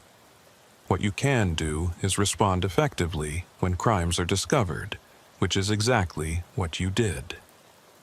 The conversation continued, but Keene knew that his feelings about the investigation would take longer to resolve than a single discussion could address. Command positions carried responsibilities that extended beyond tactical decisions to include accepting accountability for failures that occurred under your authority, even when those failures involved personnel who had deliberately concealed their crimes. The trial of Thomas Wickham and Raymond Portis proceeded through federal court over the following year, resulting in convictions on multiple charges and sentences that would keep both men in federal prison for decades. Their cooperation had provided evidence about the organization's operations and connections that proved valuable for prosecuting related cases, but both men declined to provide testimony that would directly implicate higher-level criminal figures beyond Ballard. James Franklin, the retired deputy whose corruption had enabled the organization to operate without law enforcement interference, pleaded guilty to charges of obstruction of justice and received a prison sentence that reflected both the seriousness of his crimes and his advanced age. His cooperation had been minimal, suggesting either fear of retaliation or continued loyalty to criminal associates. Sergeant David Morton of the state police fought his charges through trial, arguing that his communications with criminal associates had been part of an unauthorized undercover operation rather than corruption. The jury rejected this defense after 3 days of deliberation, convicting him on all charges and resulting in a sentence that ended his law enforcement career and his freedom for the foreseeable future. Marcus Ballard's trial became the centerpiece of the federal prosecution, drawing media attention and public interest because of the scope of the criminal enterprise and the corruption of law enforcement that had enabled it. Ballard maintained his innocence through trial, arguing that the evidence against him had been obtained improperly and that he'd been targeted because of his previous military service rather than any actual criminal conduct. The jury deliberated for 5 days before returning guilty verdicts on all charges. Ballard was sentenced to 40 years in federal prison without possibility of parole, effectively a life sentence for a man in his 50s. The judge's statement at sentencing reflected the severity of the crimes and the betrayal of public trust that corruption represented. Mr. Ballard, you took skills and training provided by the United States military and used them to construct a criminal enterprise that moved poison through communities and corrupted the very law enforcement officers who were supposed to protect citizens. Your actions represent not just violation of law, but betrayal of every principle that military service should instill. This court hopes your sentence serves as deterrent to others who might consider similar paths. Keene attended the sentencing hearing, sitting in the public gallery and watching as Ballard was led away in chains to begin serving his sentence. There was no satisfaction in the moment, only the heavy knowledge that justice was being served, but couldn't undo the damage that had been done during the 2 years the organization had operated freely. The years that followed brought changes to Catitas County law enforcement that reflected lessons learned during the investigation. The department implemented enhanced training for recognizing and reporting suspicious activity in remote areas. Communication protocols with federal and state agencies were improved to ensure that reports about organized criminal activity received appropriate follow-up, and internal security reviews became regular practice, designed to identify potential corruption before it could become established and protected. Walter Kendrick remained in his mountain cabin, his vigilante actions having ultimately contributed to exposing the criminal operation even as they violated the law. He maintained occasional contact with Keene, providing reports about conditions in the Cascade Wilderness that were now taken seriously and investigated appropriately.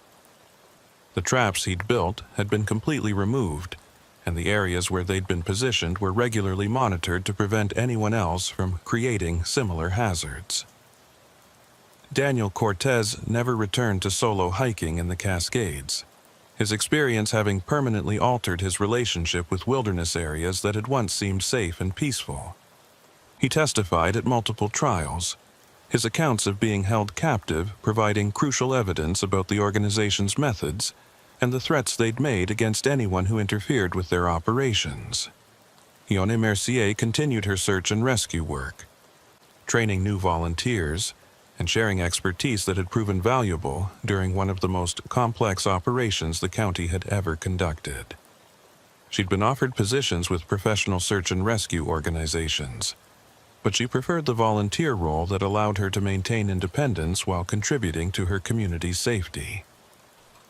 5 years after the investigation concluded, Keene stood once more in his office, looking toward the Cascade Peaks where everything had begun.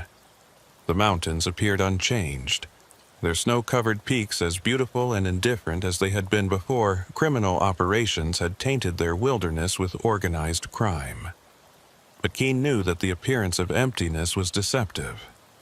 That terrain, which seemed pristine and innocent, could conceal human activity of any kind for those willing to use isolation as both advantage and weapon. The beacon that had started everything had long since been returned to Daniel Cortez, its electronic signal silent, but its metaphorical transmission continuing through the changes it had triggered in how rural law enforcement approached wilderness areas and the threats that could hide within them. The signal had revealed not just a lost hiker, but an entire criminal enterprise. Corruption within law enforcement, and vulnerabilities in the systems designed to protect communities from organized crime. Deputy Thorne had been promoted to chief deputy, filling the position left vacant by James Franklin's crimes and bringing to the role a combination of tactical competence and institutional skepticism that would make future corruption more difficult to establish. He'd implemented protocols that required multiple personnel to review and approve investigative decisions, creating redundancy that would prevent any single individual from suppressing reports or protecting criminal activity. The department operated with heightened awareness of its responsibilities and limitations, understanding that vigilance was a continuous requirement rather than a temporary response to crisis. The lesson that Keene had learned painfully was that criminal organizations would always probe for weaknesses in law enforcement systems, and that complacency, or assumption of safety, invited exactly the kinds of exploitation that had occurred during those 2 years when the Cascade Wilderness had served as a corridor for moving poison through communities. On winter evenings, when storms moved through the mountain passes, Keene sometimes thought about that November night when a beacon signal had triggered a search operation that uncovered something far more complex and dangerous than anyone had anticipated. The investigation had exposed his own department's failures and forced recognition that law enforcement in rural areas faced challenges that required different approaches than urban policing could provide. But it had also demonstrated that even sophisticated criminal organizations could be defeated when law enforcement personnel remained committed to following evidence wherever it led, even when that meant investigating colleagues and exposing institutional failures. The price of that commitment had been high: careers destroyed, public trust damaged, and the comfortable assumption that small-town law enforcement operated in environments too isolated to interest organized crime permanently shattered. The Cascade Wilderness remained, beautiful and dangerous, offering both recreation and concealment to anyone who understood its terrain. The criminal organization that had exploited it for 2 years had been dismantled, its leaders imprisoned, and its infrastructure destroyed. But Keene understood that other organizations would eventually probe the same vulnerabilities, testing whether lessons learned during this investigation had truly changed how rural law enforcement protected the vast, empty spaces that define so much of the American West. The beacon was silent now, its emergency signal long since deactivated. But the alarm it had raised continued echoing through law enforcement agencies, legislative committees, and communities that had discovered their isolation, made them vulnerable to threats that respected no boundaries and feared no consequences until confronted by determined opposition. Sheriff Thaddeus Keene continued serving Kittitas County, carrying knowledge that could never be unlearned, that evil flourished in darkness, that corruption could hide behind badges and oaths, and that the emptiness of wilderness was never truly empty, but rather filled with possibilities that ranged from transcendent beauty to calculated violence. The investigation had changed him in ways both obvious and subtle, replacing certainty with caution and comfort with vigilance that would never again permit assumption that silence meant safety in the mountains he'd sworn to protect.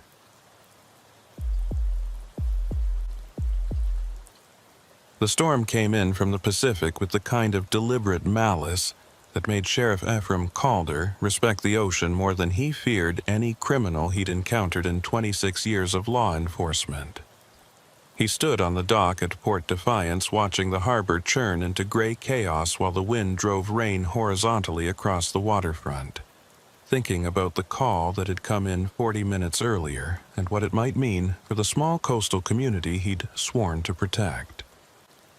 The dispatcher's voice had carried unusual tension when reporting that commercial fishermen had found something in their nets that morning, something that wasn't fish and that required immediate law enforcement response. Clallam County occupied the northern tip of Washington's Olympic Peninsula, a landscape where dense rainforest met the Strait of Juan de Fuca, and small communities survived on logging, fishing, and the occasional tourist brave enough to venture into country that defined the word remote.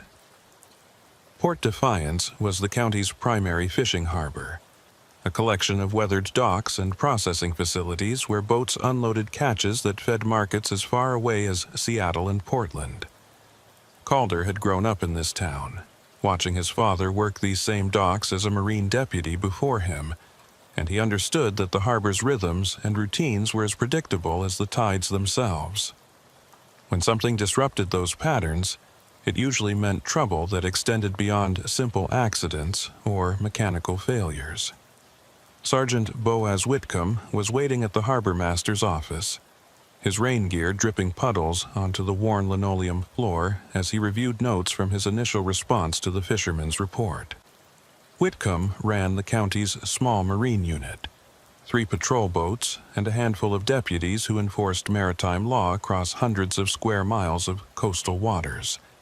He was a compact man in his early 40s, with the sun-weathered face of someone who spent more time on water than land, and the careful demeanor of someone who had learned that the ocean killed casually and without warning.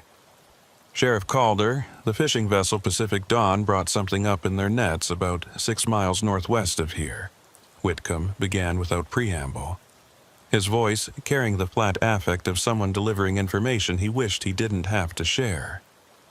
"Captain says they were pulling salmon nets when they snagged on something heavy.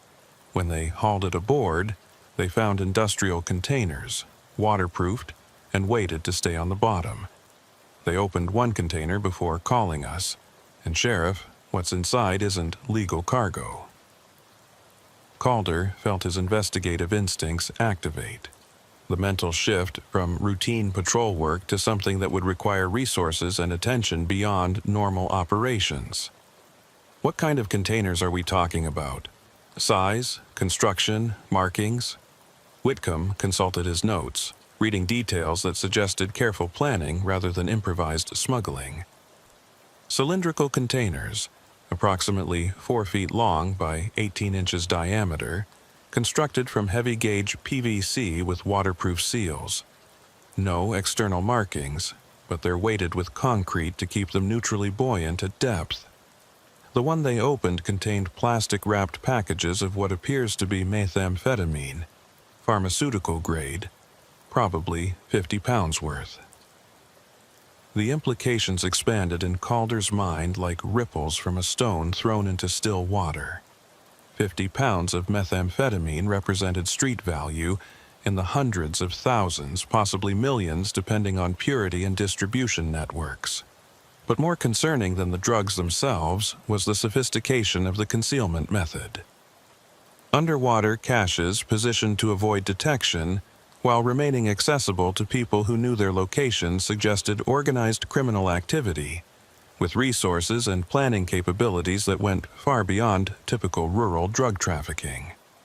"Where's the Pacific Dawn now, and has the captain been instructed to secure the remaining containers without opening them?" Calder asked, already thinking through evidence preservation protocols and the cascade of agency notifications this discovery would trigger. "Boats still at sea, holding position at the coordinates where they found the containers," Whitcomb replied. "I instructed the captain to leave everything sealed and await our arrival. But Sheriff, there's something else you need to know. When I asked how many containers they'd pulled up, the captain said they only got 2 before their winch couldn't handle the weight. He estimates there might be 20 or more containers down there, arranged in what felt like a deliberate pattern rather than random placement. 20 containers at 50 pounds each would represent 1,000 pounds of methamphetamine, an amount that transformed this from a significant drug seizure into something approaching industrial-scale trafficking. The Pacific Northwest had seen increasing problems with methamphetamine distribution over recent years, but this suggested operations at a level that would require investigation beyond what Calder's small department could handle independently. He would need federal resources, probably DEA and Coast Guard involvement, and coordination with agencies whose bureaucratic procedures often moved slower than investigations required. "Boaz, I want you to take your patrol boat out to the Pacific Dawn's location and secure that scene," Calder ordered, making decisions that would determine how the investigation proceeded. Don't attempt to recover any more containers until we have proper evidence response capabilities on site. I'm going to contact DEA and Coast Guard, get federal resources mobilized. This is beyond our capacity to handle alone. The Marine Unit's patrol boat was a rigid-hull inflatable designed for coastal operations, equipped with navigation and communication equipment that allowed operations in conditions that would defeat smaller craft. Calder watched Whitcomb and 2 deputies prepare for departure, their movements practiced and efficient despite the storm conditions that made the harbor a churning mass of gray water and driving rain. The boat disappeared into the weather within minutes, leaving Calder standing on the dock contemplating the reality that his quiet coastal county had just been revealed as a waypoint for drug trafficking on a scale that suggested organized criminal networks with national or international reach. The harbor master's office provided shelter, while Calder made the notifications that would transform this from a local investigation into a multi-agency operation. The DEA field office in Seattle responded with immediate interest, promising to dispatch agents and evidence specialists within hours. The Coast Guard committed a cutter and helicopter support for recovery operations and security. The state police offered personnel and coordination assistance. Within 90 minutes of the initial report, Calder had assembled resources that dwarfed anything his department could provide independently, but he also knew that federal involvement meant surrendering control over investigative direction and accepting that local concerns would be subordinated to broader enforcement priorities. County Coroner Maud Ellery arrived at the harbor master's office as Calder was concluding his agency notifications. Ellery was a sharp-eyed woman in her late 50s who had served as coroner for 12 years after a career as a forensic pathologist in Seattle.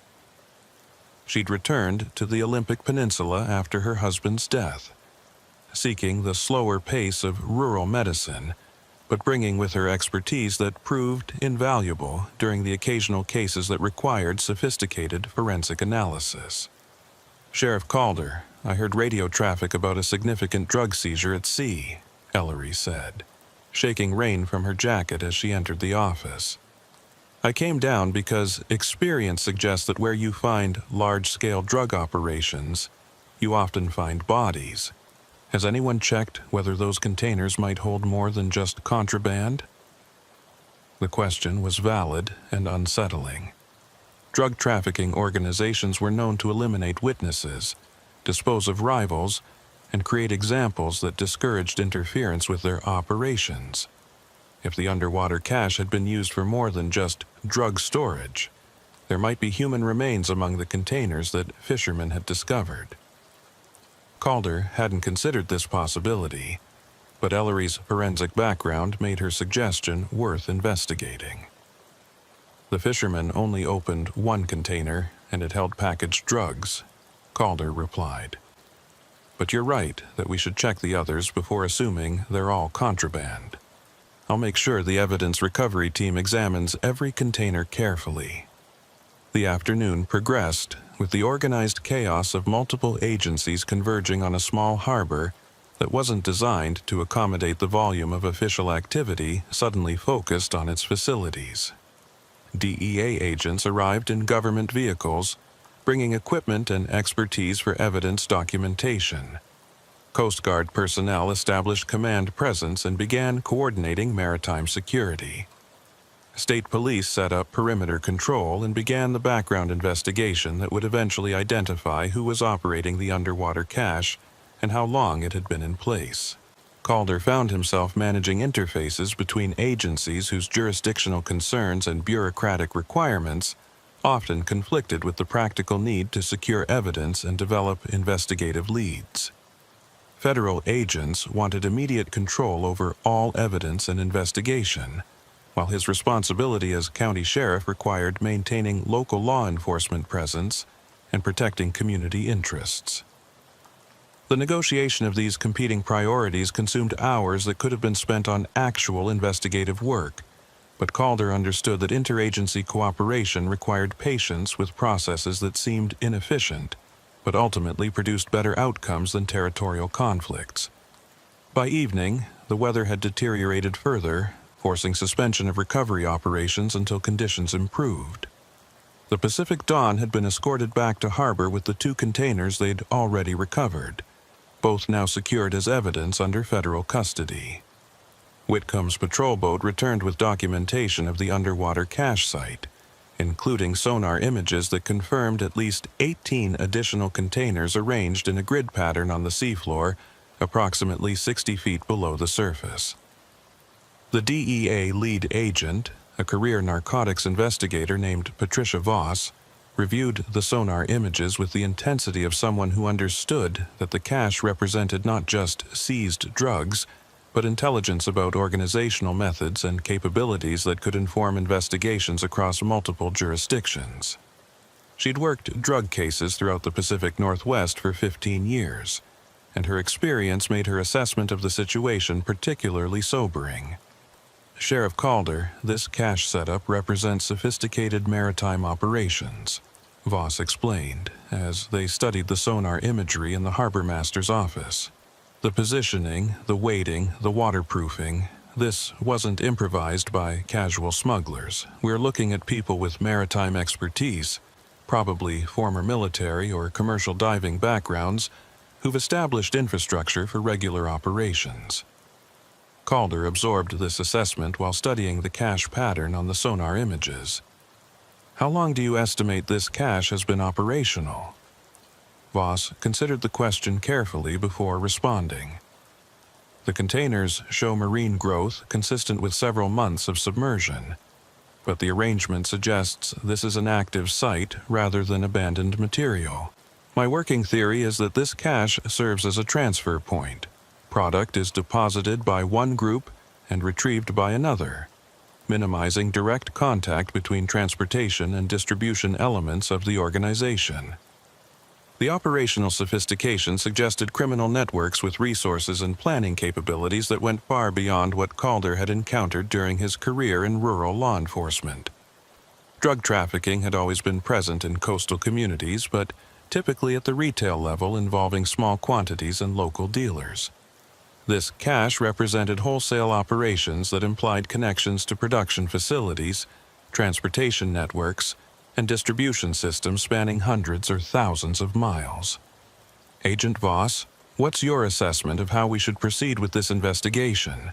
Calder asked, recognizing that federal expertise would be essential for understanding and dismantling whatever organization was operating the cache.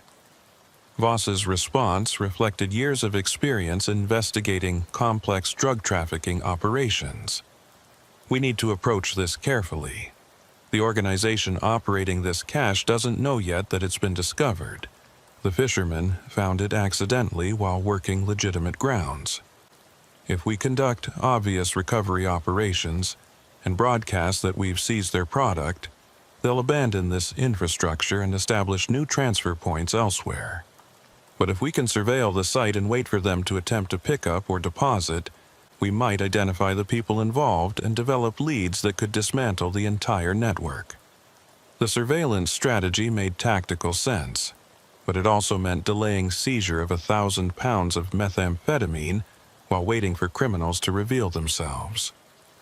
Calder understood the investigative logic, but he also knew that every day those drugs remained in place represented potential distribution and the damage that would cause in communities already struggling with addiction epidemics. The decision about how to balance immediate seizure against long-term investigative goals would need to involve more than just law enforcement considerations. As night settled over Port Defiance, Calder stood once more on the dock, watching the storm continue its assault on the harbor.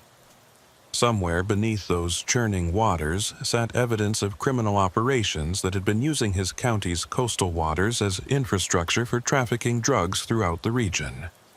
The discovery raised questions about how long such operations had been active, who in the local community might be involved or aware, and what other criminal activities might be hidden in the waters and forests that surrounded these small coastal towns. The investigation had just begun, but Calder already understood that it would reveal uncomfortable truths about how organized crime could establish itself in communities that believed their isolation protected them from the kind of sophisticated criminal operations associated with cities and international borders. The ocean that had always defined life on the Olympic Peninsula was showing itself to be not a barrier against criminal activity, but rather a highway that connected Port Defiance to drug trafficking networks operating on a scale that dwarfed anything the community had previously encountered. The surveillance operation began at dawn when the storm had exhausted itself into drizzle, and the Strait of Juan de Fuca settled into the kind of deceptive calm that veteran mariners knew could shift back to violence within hours. Sheriff Calder stood on the deck of the Coast Guard cutter that would serve as command platform for monitoring the underwater cache site, watching Sergeant Whitcomb coordinate the deployment of surveillance equipment that would document any attempt to access the containers. The operation required resources from 4 federal agencies and 2 state departments, all compressed into a coastal area where the wrong radio transmission or visible patrol boat could alert the criminal organization that their cache had been compromised. Agent Voss had designed the surveillance strategy with the kind of methodical attention that came from years of investigating organizations sophisticated enough to detect law enforcement presence through subtle changes in routine patterns. No additional boats would patrol near the cache site. No aircraft would conduct obvious surveillance. Instead, the Coast Guard cutter would maintain position several miles away, while underwater acoustic sensors monitored the cache location for sounds of diving equipment or mechanical disturbance. Whitcomb's deputies would conduct what appeared to be routine harbor patrols, but would actually be documenting vessel movements and identifying boats that might be positioned to access the cache site. The challenge is that we're working blind regarding their operational timeline, Voss explained during the morning briefing in the cutter's wardroom. We don't know if they check this cache daily, weekly, or monthly. We don't know if the recent storm might have disrupted their schedule. And we don't know if they have monitoring capabilities that would detect the acoustic sensors we've positioned. This could be a 24-hour operation, or it could take weeks. Calder understood the uncertainties, but he also recognized that patience in surveillance often produced intelligence that aggressive enforcement couldn't achieve. What's our protocol if they do attempt to access the cache? Do we interdict immediately or continue surveillance to identify additional elements of their organization? The question reflected the eternal tension in drug investigations between seizing contraband to prevent distribution and maintaining surveillance to understand organizational structure. Voss had clearly been wrestling with this balance throughout the planning phase, and her response reflected the complexity of the decision. If we observe a single individual or small team accessing the cache, we continue surveillance and attempt to follow them to identify distribution networks or command elements, Voss said. But if we detect what appears to be wholesale removal of multiple containers, we interdict immediately to prevent that much product from entering distribution.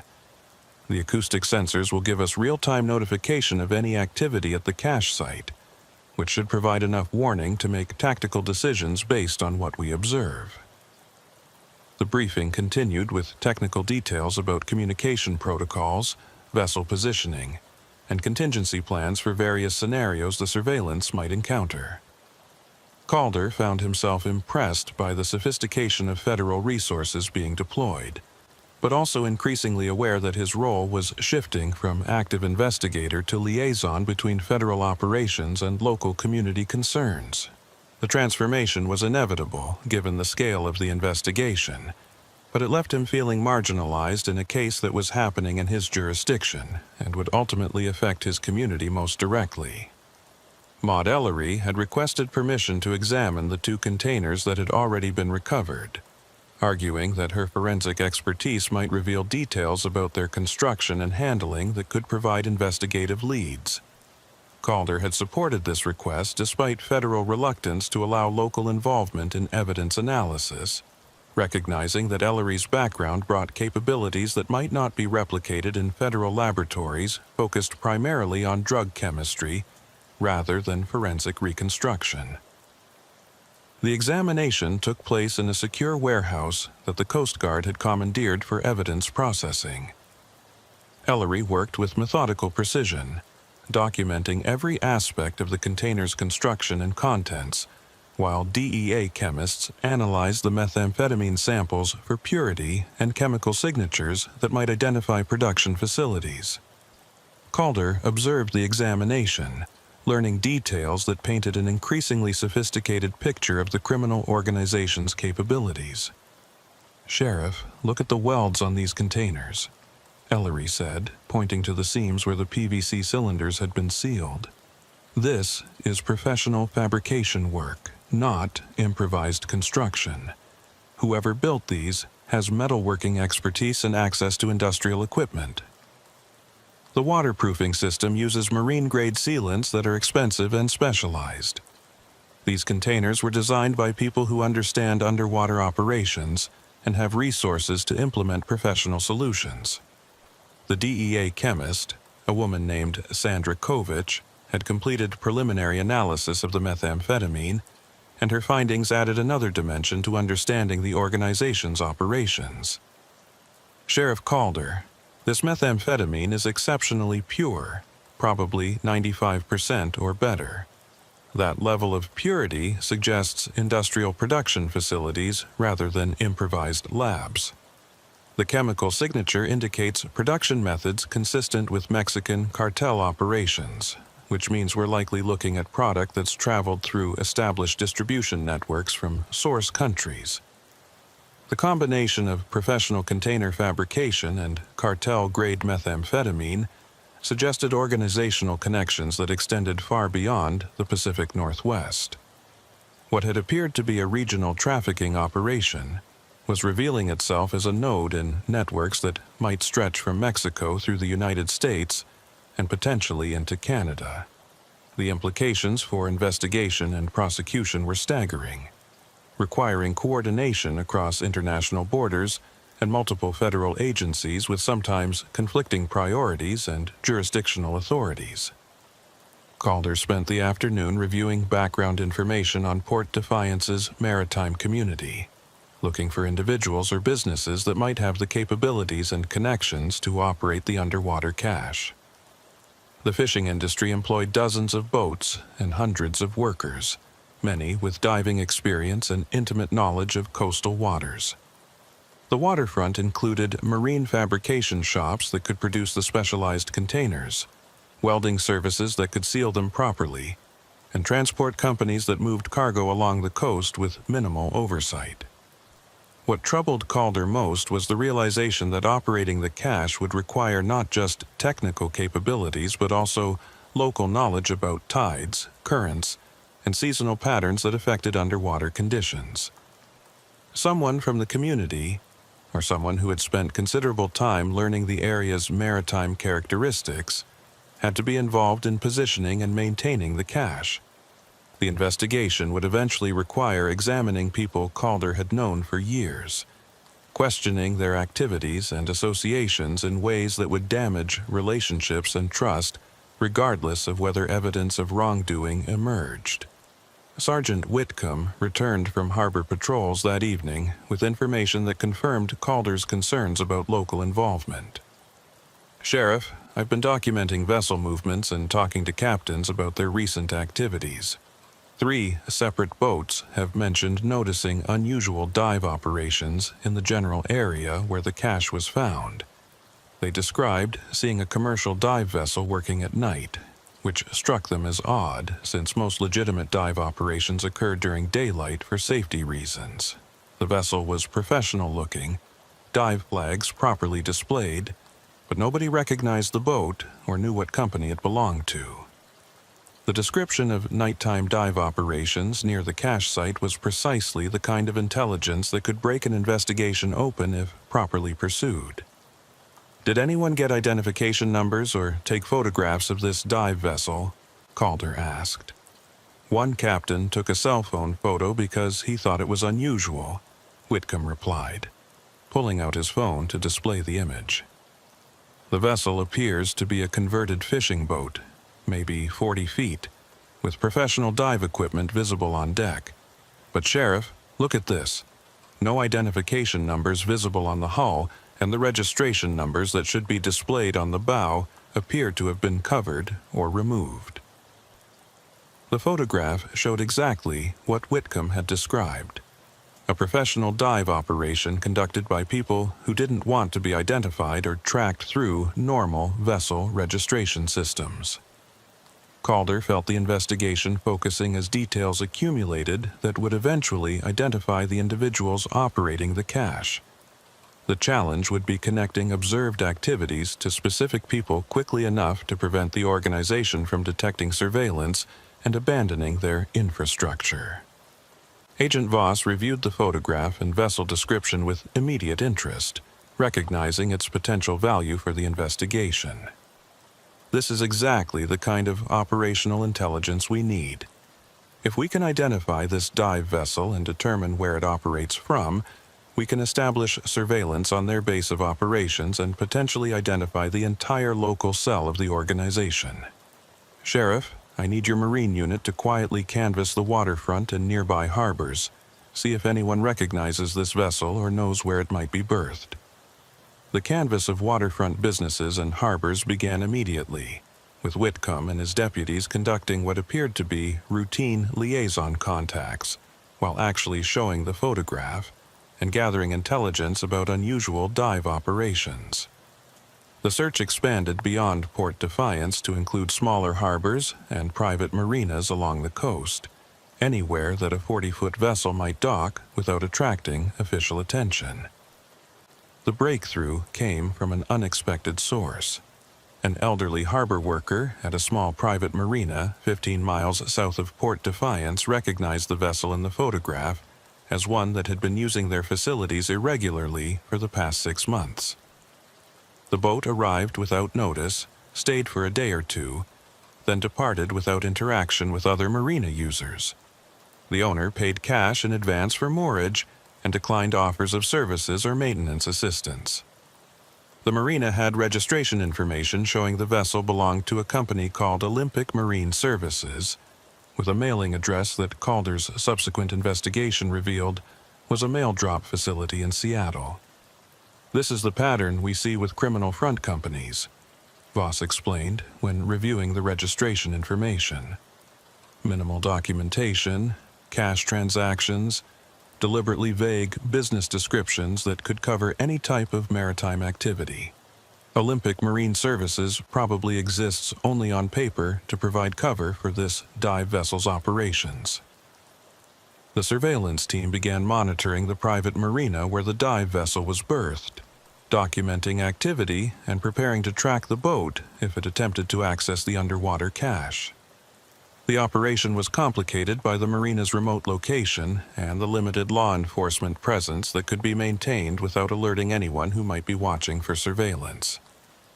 Calder found himself coordinating an increasingly complex deployment of personnel and resources across a coastal area where every boat movement and unfamiliar face might trigger suspicion. The acoustic sensors positioned at the cache site remained silent through 2 days of intensive surveillance, suggesting either that the organization's operational cycle didn't require immediate access, or that they had detected something suspicious and were staying away from their cache. The waiting created tension among investigators, eager for action and results. But Voss maintained strict discipline about not conducting aggressive investigation that might compromise the surveillance operation. On the 3rd night of surveillance, the acoustic sensors detected sounds consistent with diving activity at the cache site. The Coast Guard cutter began moving toward the location while remaining far enough away to avoid detection, and Whitcomb's patrol boats positioned themselves to observe surface vessels that might be supporting dive operations. The operation was unfolding exactly as the surveillance plan had anticipated, but Calder felt the familiar tension of situations where tactical plans confronted the unpredictable reality of human behavior and changing circumstances. The dive vessel from the private marina was observed departing its berth at 23:40 hours, moving without running lights into coastal waters toward the cache site. The Coast Guard tracked the vessel using infrared cameras that revealed its position without requiring visible proximity. As the dive boat reached the cache area, thermal imaging detected individuals entering the water with equipment consistent with commercial diving operations. The acoustic sensors confirmed that someone was working at the cache site, presumably retrieving containers that the organization needed to move into distribution networks. We've got positive confirmation of criminal activity at the cache site, the Coast Guard watch officer reported over the tactical frequency. Multiple divers working the containers, surface vessel maintaining position. This is the pickup operation we've been waiting for. Request guidance on interdiction timing. Calder listened to Agent Voss making the tactical decision that would determine how the operation proceeded. Her voice carried the controlled intensity of someone who understood that the next minutes would either produce major investigative breakthroughs or result in suspects escaping with evidence that would never be recovered. Coast Guard, this is DEA Command. Move to intercept the surface vessel, but do not approach until the divers have surfaced and reboarded. We want them with containers in possession to establish possession charges. All units maintain communications discipline and execute interdiction on my command. The Coast Guard cutter accelerated toward the cache site, covering the distance with professional efficiency while coordinating with Whitcomb's patrol boats to establish a perimeter that would prevent the dive vessel from escaping. The operation was textbook maritime law enforcement.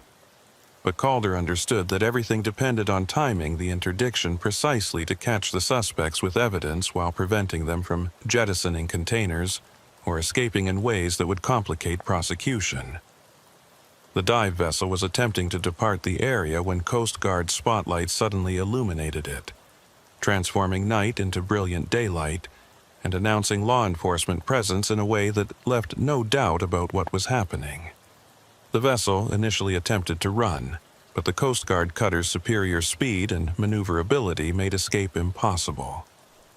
Within minutes, the dive boat was stopped and boarded, its crew of 3 men taken into custody while evidence technicians documented 6 containers visible on deck that had clearly been retrieved from the underwater cache. Calder watched the interdiction from Whitcomb's patrol boat, feeling satisfaction at the successful operation, but also understanding that this arrest was just the beginning of an investigation that would extend far beyond these 3 individuals.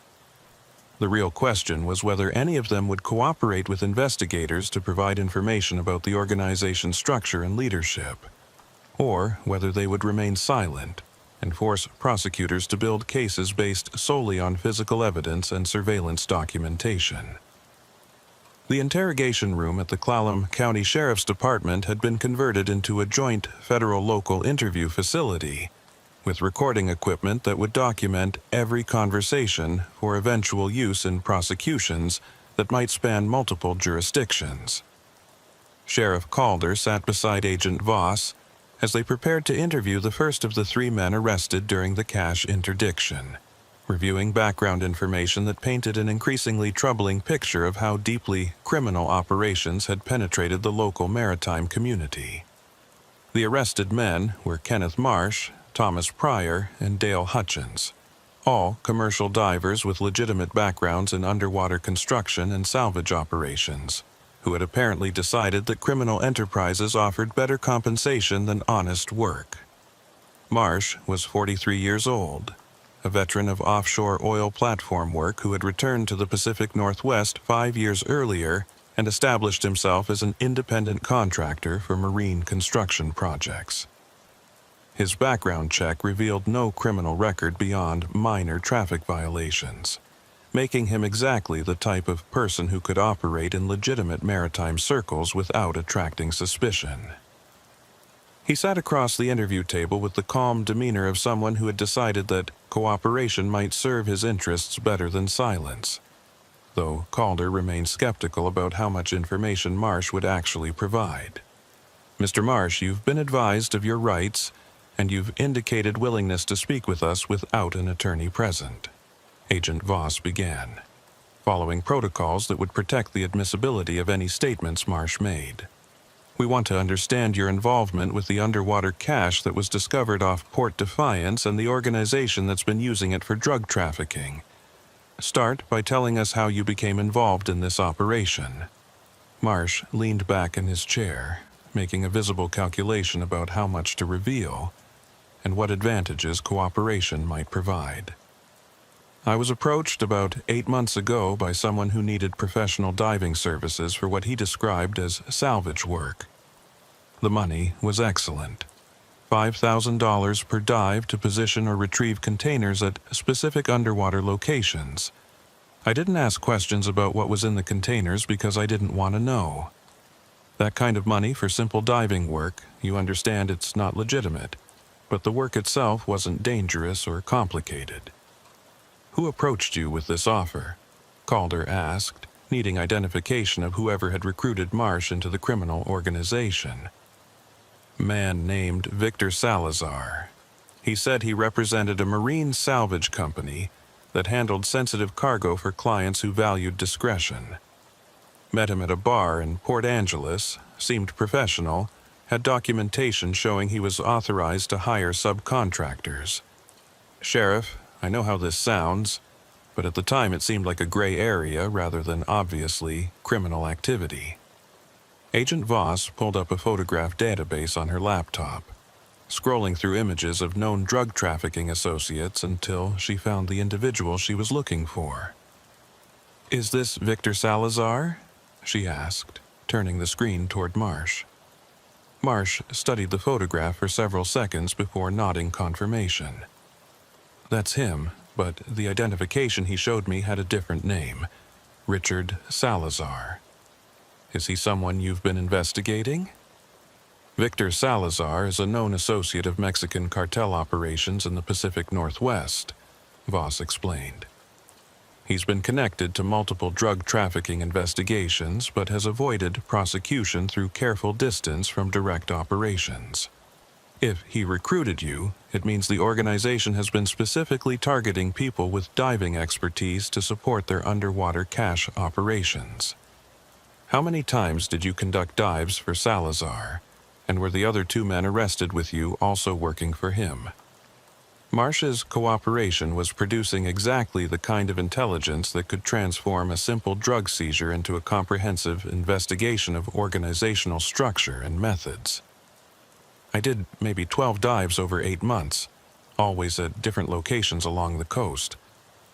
Salazar would provide GPS coordinates and specific instructions about depth and positioning. The other guys, Pryor and Hutchins, they were brought in about 4 months ago when the operation expanded and Salazar needed additional dive capacity.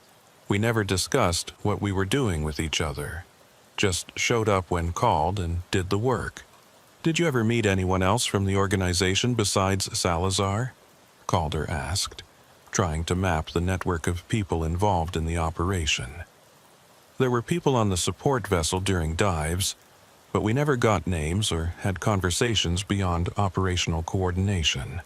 Professional operation, Sheriff. Everyone stayed in their lane and didn't ask questions about what other people were doing. That's how I knew this was serious criminal enterprise rather than some amateur smuggling. The discipline and compartmentalization were military grade. The description of operational security suggested sophistication that went beyond typical drug trafficking organizations operating in rural areas. Calder recognized the patterns from his years investigating organized crime, the careful separation of roles, the limited communication between participants, the use of legitimate skills for criminal purposes. What troubled him most was understanding that this organization had been operating in his county for at least 8 months without triggering any law enforcement attention until fishermen accidentally discovered the cache. Agent Voss shifted the interrogation toward understanding the organization's broader operations and whether additional caches existed beyond the one that had been discovered. "Mr. Marsh, you mentioned conducting dives at different locations along the coast.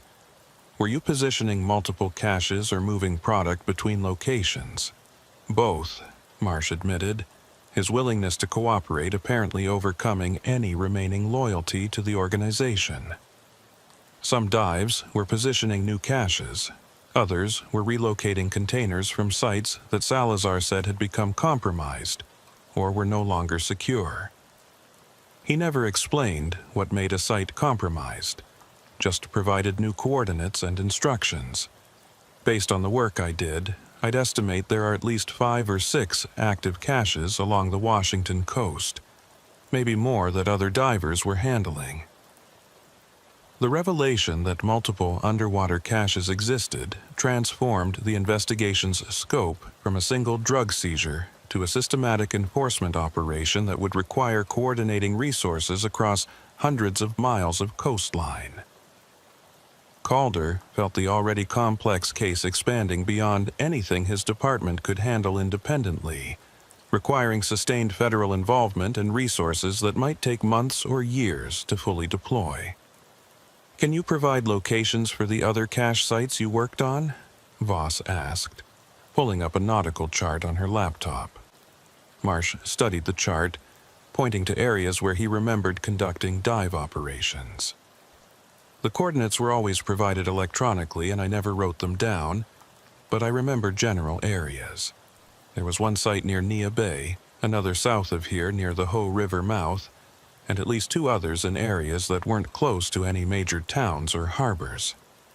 The pattern seemed to be selecting locations that were deep enough to avoid casual discovery, but accessible to boats that knew what they were looking for." Whitcomb had been listening to the interrogation from the observation room, and he entered now with additional questions based on his maritime expertise. "Mr. Marsh, were these caches always positioned in federal waters, or were some in state jurisdiction? And were they using any kind of marking system that would allow the organization to relocate the caches without sophisticated navigation equipment?" The questions reflected Whitcomb's understanding that underwater cache operations required balancing concealment against the practical need to find containers that could be hundreds of yards away from surface reference points.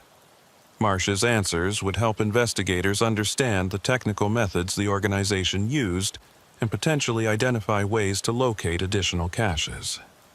The caches were always in water deep enough to avoid casual detection, but shallow enough for commercial diving without special equipment, usually 40 to 80 feet depth, Marsh explained. They weren't marked with anything visible from the surface, but Salazar provided GPS coordinates that were accurate within a few feet. With modern navigation equipment, you can position yourself directly over underwater objects without any surface markers. The organization was using professional maritime technology, not improvised systems. The interrogation continued for another hour, as Marsh provided details about the dive vessel, the support equipment used, and his observations about the organization's operations.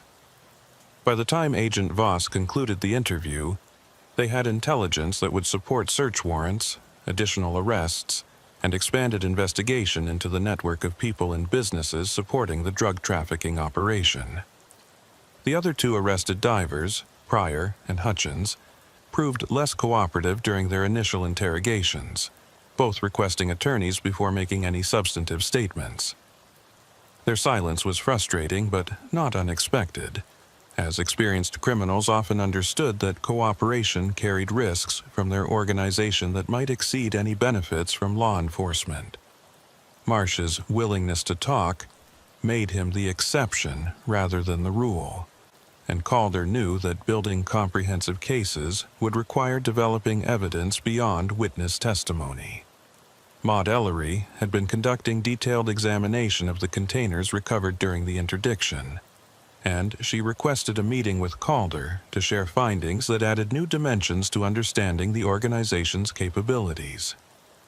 They met in the evidence processing facility where the containers were secured, with Ellery displaying forensic analysis results on a laptop while physically demonstrating features she'd discovered during examination. "Sheriff, these containers represent engineering sophistication that goes beyond simple waterproofing. Ellery began, pointing to internal mechanisms visible in one of the opened cylinders. Look at this pressure equalization system. It's designed to allow the containers to adjust to depth changes without imploding or developing leaks. This level of engineering requires expertise in underwater systems and access to specialized fabrication capabilities. Whoever built these containers has either military or commercial diving experience at a professional level. Calder examined the pressure equalization mechanisms, seeing the kind of technical sophistication that confirmed the organization's professional capabilities. Can we trace the components or identify where these containers were manufactured? The components are commercially available through marine supply companies, but the assembly and integration required custom fabrication work, Ellery explained. I've been contacting fabrication shops along the coast to see if anyone recognizes the welding patterns or construction methods. It's a long shot, but sometimes craftsmen leave signatures in their work that can be identified by other professionals. The forensic investigation was producing the kind of detailed technical evidence that could support prosecutions, even if witnesses remained silent or recanted their testimony. Calder appreciated Ellery's methodical approach and her willingness to pursue investigative leads that might not produce immediate results, but could prove crucial during trial proceedings. Agent Voss had been coordinating with DEA offices throughout the Pacific Northwest to share intelligence about the underwater cache network and identify whether similar operations were occurring in other jurisdictions. Her findings confirmed that the organization was operating across a wide geographic area, with evidence of cache operations in Oregon, coastal waters, and possibly extending into British Columbia. The pattern suggested a distribution network that used the entire Pacific coast as infrastructure, moving product from southern sources to northern markets while exploiting maritime environments that offered concealment and operational flexibility. Sheriff Calder, we're looking at an organization that's been operating across international borders using methods that standard law enforcement wasn't designed to detect, Voss said during an evening briefing.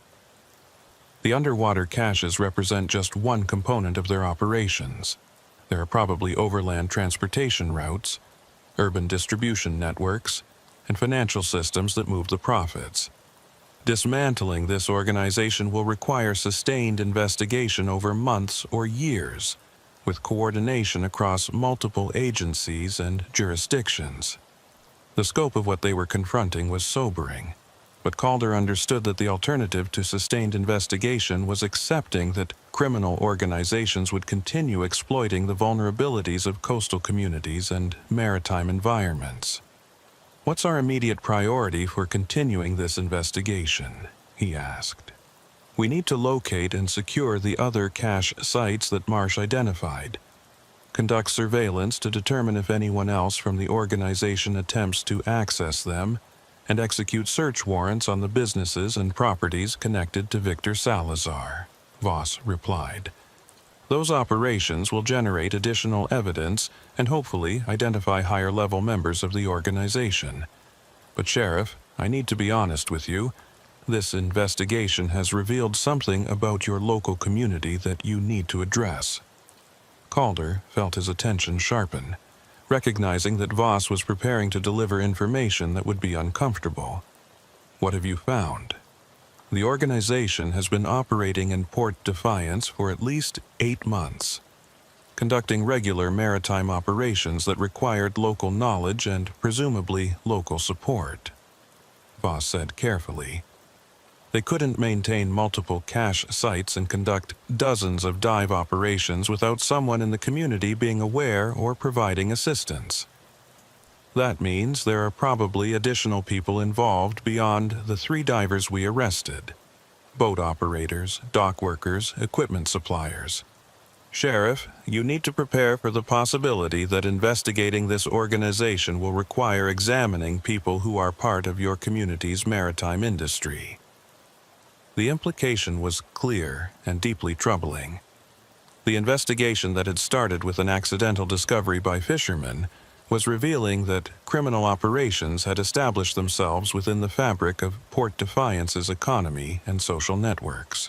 Finding and prosecuting everyone involved would require investigations that would damage relationships, destroy reputations, and potentially harm innocent people whose only crime was failing to report suspicious activities they might have noticed. Calder stood at the window of the evidence facility looking toward the harbor where boats were preparing for evening departures, their crews going about the business of commercial fishing that had sustained this community for generations. Somewhere among those boats and those workers were people who had facilitated or tolerated criminal operations, either through active participation or passive acceptance of activities they understood were wrong.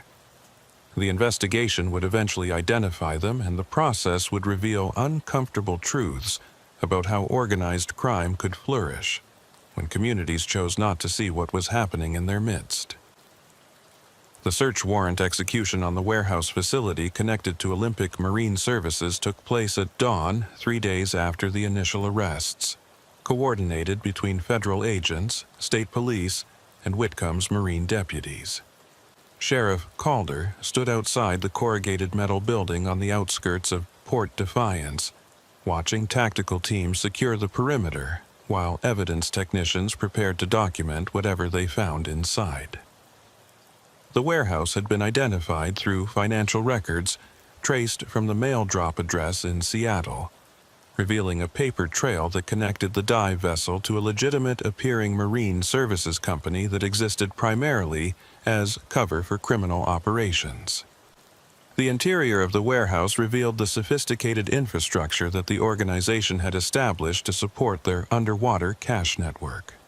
Professional dive equipment filled one section: tanks, regulators, dry suits, and specialized gear for working in cold Pacific waters. Another area contained fabrication tools and materials for constructing the waterproof containers, including welding equipment, PVC stock, and marine sealant supplies.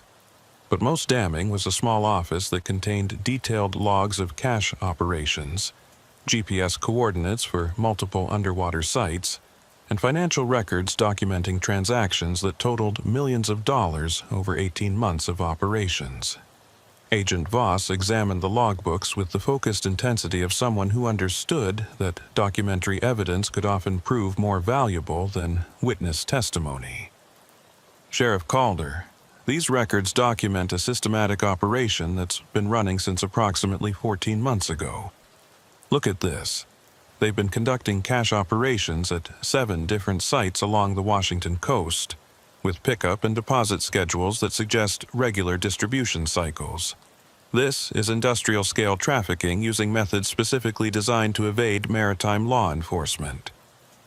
Calder studied the logs, seeing patterns that confirmed his worst concerns about how long criminal operations had been active in his jurisdiction. These dates go back to before I received any reports about suspicious maritime activity. If the organization has been operating this long without detection, it suggests either we weren't looking for the right indicators, or someone was actively preventing information from reaching investigators. The possibility of internal corruption had been haunting Calder since the investigation began, reflecting the same concerns he'd heard about in other rural jurisdictions where criminal organizations had successfully compromised law enforcement personnel. Small departments with limited oversight and close personal relationships between officers and community members created vulnerabilities that sophisticated criminals could exploit through careful cultivation of corrupt contacts. Maud Ellery had been examining the container fabrication area, taking photographs and collecting samples that might provide forensic links between the warehouse and the containers recovered from the underwater caches. She called Calder over to examine something she'd discovered in a storage cabinet that added a disturbing dimension to understanding the organization's activities. "Sheriff, look at what else they were manufacturing here," Ellery said, opening the cabinet to reveal items that made Calder's blood run cold. Inside were restraints, chains, and equipment that had no legitimate purpose in marine salvage operations. These appeared to be designed for securing people, not cargo. I think we need to consider the possibility that this organization has been involved in activities beyond drug trafficking. The realization that the warehouse might have been used for human trafficking or other violent crimes transformed the investigation from a drug case into something that would require examining whether victims existed who hadn't yet been identified. Calder immediately called for additional evidence technicians and requested that Ellery conduct a comprehensive forensic examination of the entire facility looking for biological evidence that might indicate criminal violence had occurred on the premises. "Agent Voss, we need to expand the scope of this investigation," Calder said. "If this organization has been using these facilities for human trafficking or other violent crimes, there may be victims we haven't discovered yet. I want cadaver dogs brought in to search the property and surrounding areas, and I want every transaction record examined for evidence of human trafficking activity."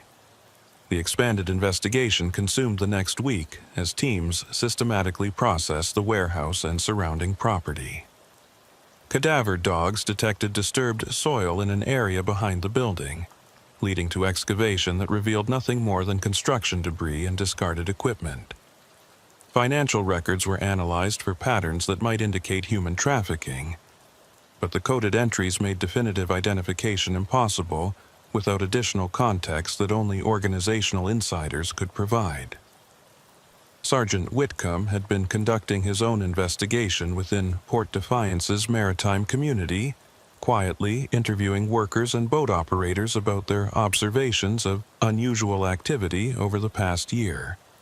His findings were painting an increasingly troubling picture of how the criminal organization had embedded itself in the community's economic and social fabric through a combination of intimidation, corruption, and the exploitation of financial desperation that affected many commercial fishing operations struggling with declining catches and increasing costs.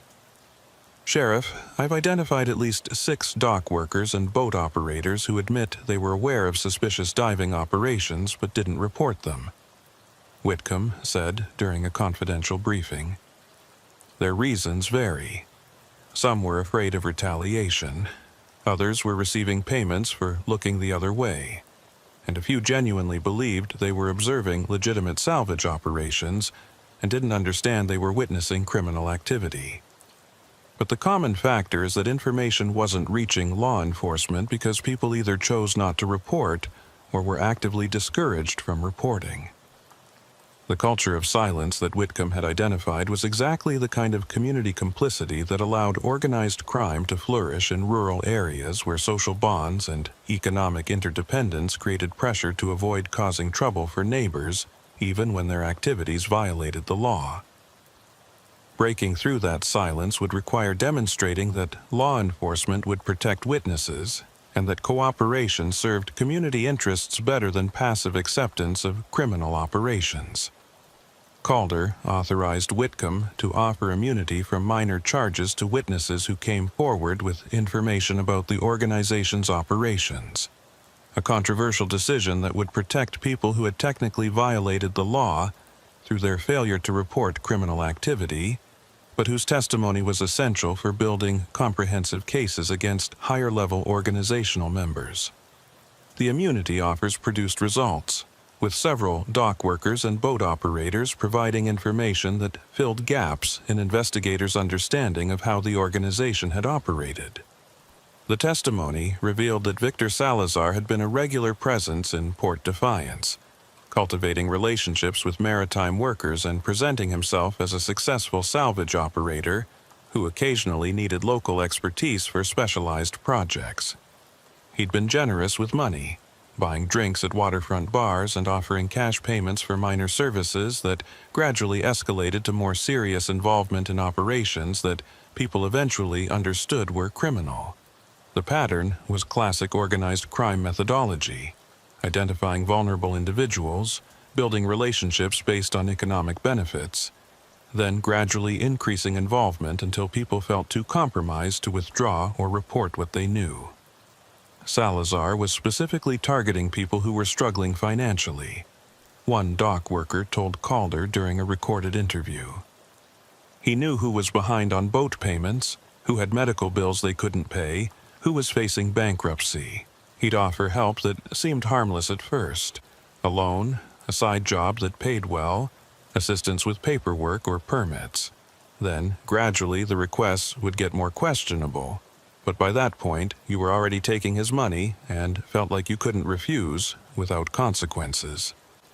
The testimony painted a picture of systematic corruption of a community that was economically vulnerable and geographically isolated, making it an ideal environment for criminal operations that needed local support and cooperation. Calder understood that prosecuting the low-level participants would accomplish little beyond destroying more lives in a community that had already been damaged by the organization's presence. The focus needed to remain on identifying and prosecuting the organizational leadership while providing support and immunity to witnesses whose cooperation would make those prosecutions possible. Agent Voss had been coordinating with DEA offices in Mexico and California to develop intelligence about Victor Salazar's background and connections to larger trafficking networks. Her findings confirmed that Salazar was a mid-level operative in a Mexican cartel organization that had been expanding operations into the Pacific Northwest, using the underwater cash network as part of a sophisticated distribution system that moved product from southern production facilities to northern markets, while avoiding the border checkpoints and highway interdictions that had made overland trafficking increasingly risky. Sheriff Calder, we've identified that Salazar reports to a cartel cell leader based in Tijuana who manages trafficking operations throughout the western United States, Voss explained during an intelligence briefing. The underwater cash system represents just one of their distribution methods. They're also using commercial shipping containers, cross-border tunnels, and corrupted port facilities. Dismantling the organization will require coordination with Mexican authorities and potentially international law enforcement agencies. The scope of what they were confronting continued expanding beyond anything that local resources could address independently. Calder found himself increasingly marginalized in an investigation that had begun in his jurisdiction, but now involved agencies and authorities whose priorities and methods didn't always align with local community interests.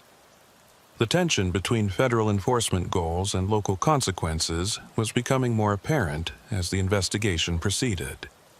The arrest of Victor Salazar came 3 weeks after the initial cash discovery, executed by federal agents in Seattle, where surveillance had tracked him to a hotel meeting with associates.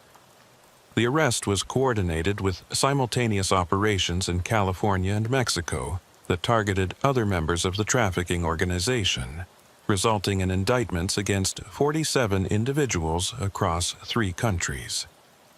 The scale of the enforcement action demonstrated the resources and coordination that federal agencies could deploy when investigating international drug trafficking, but it also meant that local cases and concerns would be subsumed into prosecutions focused on broader organizational dismantling. Calder attended the federal court hearing where Salazar was arraigned on charges that included conspiracy to distribute controlled substances, money laundering, and leading a continuing criminal enterprise. Salazar's attorney immediately began negotiating for cooperation agreements that would reduce his client's exposure in exchange for testimony against higher-level cartel members. The familiar pattern of criminals trading information for reduced sentences was ethically troubling but practically necessary for building cases against organizational leadership that remained insulated from direct evidence of criminal activity. The investigation produced seizures that the DEA publicized as a major victory against drug trafficking. Over 1,500 pounds of methamphetamine recovered from underwater caches, millions of dollars in assets frozen or seized, and a sophisticated distribution network disrupted. Press conferences celebrated the interagency cooperation and professional law enforcement work that had produced these results. But for Calder, standing at the back of the press conference room, the victory felt incomplete and unsatisfying. The community of Port Defiance had been revealed as compromised by criminal operations that had functioned for over a year, exploiting economic vulnerability and social isolation to establish infrastructure for trafficking that had moved poison into communities throughout the region. Dozens of local residents had been complicit through active participation or passive acceptance, their choices driven by a combination of financial desperation, fear, and the kind of moral compromise that occurred when people convinced themselves that looking away from criminal activity was less harmful than confronting it. Whitcomb found Calder after the press conference, his expression reflecting similar concerns about what the investigation had revealed and what it meant for the community they served. "Sheriff, what happens now to the people here who cooperated with the organization? The dock workers, the boat operators, the business owners who looked away when Salazar was operating. They're not going to face federal charges, but they still have to live in this community knowing that everyone understands what they did or didn't do." It was the question that haunted Calder as the federal investigation moved toward prosecutions, and the local community was left to process what had been revealed. They live with the consequences of their choices, Boaz. Some will leave, unable to face the judgment of neighbors who made different decisions. Others will stay and try to rebuild trust and reputations. The community will have to decide whether to offer forgiveness or maintain distance from people who facilitated criminal operations, even if they weren't directly involved in trafficking. Maud Ellery had completed her forensic analysis of the warehouse facility, finding no evidence of violent crimes beyond the drug trafficking operations. Her relief at not discovering additional victims was tempered by recognition that the investigation had still revealed profound corruption of a community's economic and social structures. "Sheriff Calder, in all my years of forensic work, I've rarely seen a case where the damage to community trust equaled the actual criminal harm. This investigation has exposed how vulnerable rural areas are to organized crime that understands how to exploit isolation and economic stress." The prosecutions that followed took place over the next year, resulting in convictions and lengthy sentences for Salazar and other organizational members who were tried in federal court. The 3 divers arrested during the initial interdiction received reduced sentences in exchange for testimony, while lower-level participants who had cooperated with investigators faced no charges beyond having to live with the knowledge of their complicity. The underwater cash network was completely dismantled, with recovery operations retrieving containers from 7 different sites along the Washington coast. But the investigation's conclusion did nothing to address the underlying conditions that had made Port Defiance vulnerable to criminal infiltration. The economic struggles of commercial fishing remained. The geographic isolation that limited law enforcement presence continued, and the social dynamics that encouraged silence about suspicious activities persisted. Calder understood that without addressing these fundamental vulnerabilities, the community would remain susceptible to future criminal operations that might use different methods but would exploit the same weaknesses. 5 years after the investigation concluded, Calder stood once more on the Port Defiance dock watching fishing boats depart for their daily work. The harbor looked unchanged, the rhythms of maritime life continuing as they had for generations. But Calder knew that beneath the appearance of normalcy, the community carried scars from the revelation that neighbors had facilitated criminal operations, and that the ocean, which sustained their economy, had been used as infrastructure for trafficking poison. The investigation had demonstrated that rural isolation was not protection against sophisticated criminal operations, that economic vulnerability created opportunities for corruption, and that communities' reluctance to confront uncomfortable truths allowed organized crime to establish itself in ways that caused lasting damage. The lessons were painful but necessary, purchased through the kind of investigation that exposed not just criminal activity, but the social conditions that permitted it to flourish. Whitcomb continued leading the Marine Unit, now with enhanced training and resources for detecting maritime trafficking operations. The department had implemented reporting systems that made it easier for community members to share information about suspicious activity while maintaining confidentiality. Federal agencies had established regular liaison with coastal sheriffs to improve coordination and information sharing about potential trafficking operations. But the most important change was intangible, a recognition within the community that silence about criminal activity served no one's interests except the criminals themselves, and that protecting neighbors from consequences of their illegal activities ultimately damaged everyone. The culture that had allowed organized crime to operate openly for over a year was slowly shifting toward greater willingness to report suspicious activities and cooperate with law enforcement. Calder knew the change was fragile and incomplete, that economic pressures could still push people toward compromises they would regret, and that organized crime would continue probing for weaknesses in law enforcement and community resolve. But he also understood that investigations like the underwater cache case served purposes beyond prosecutions.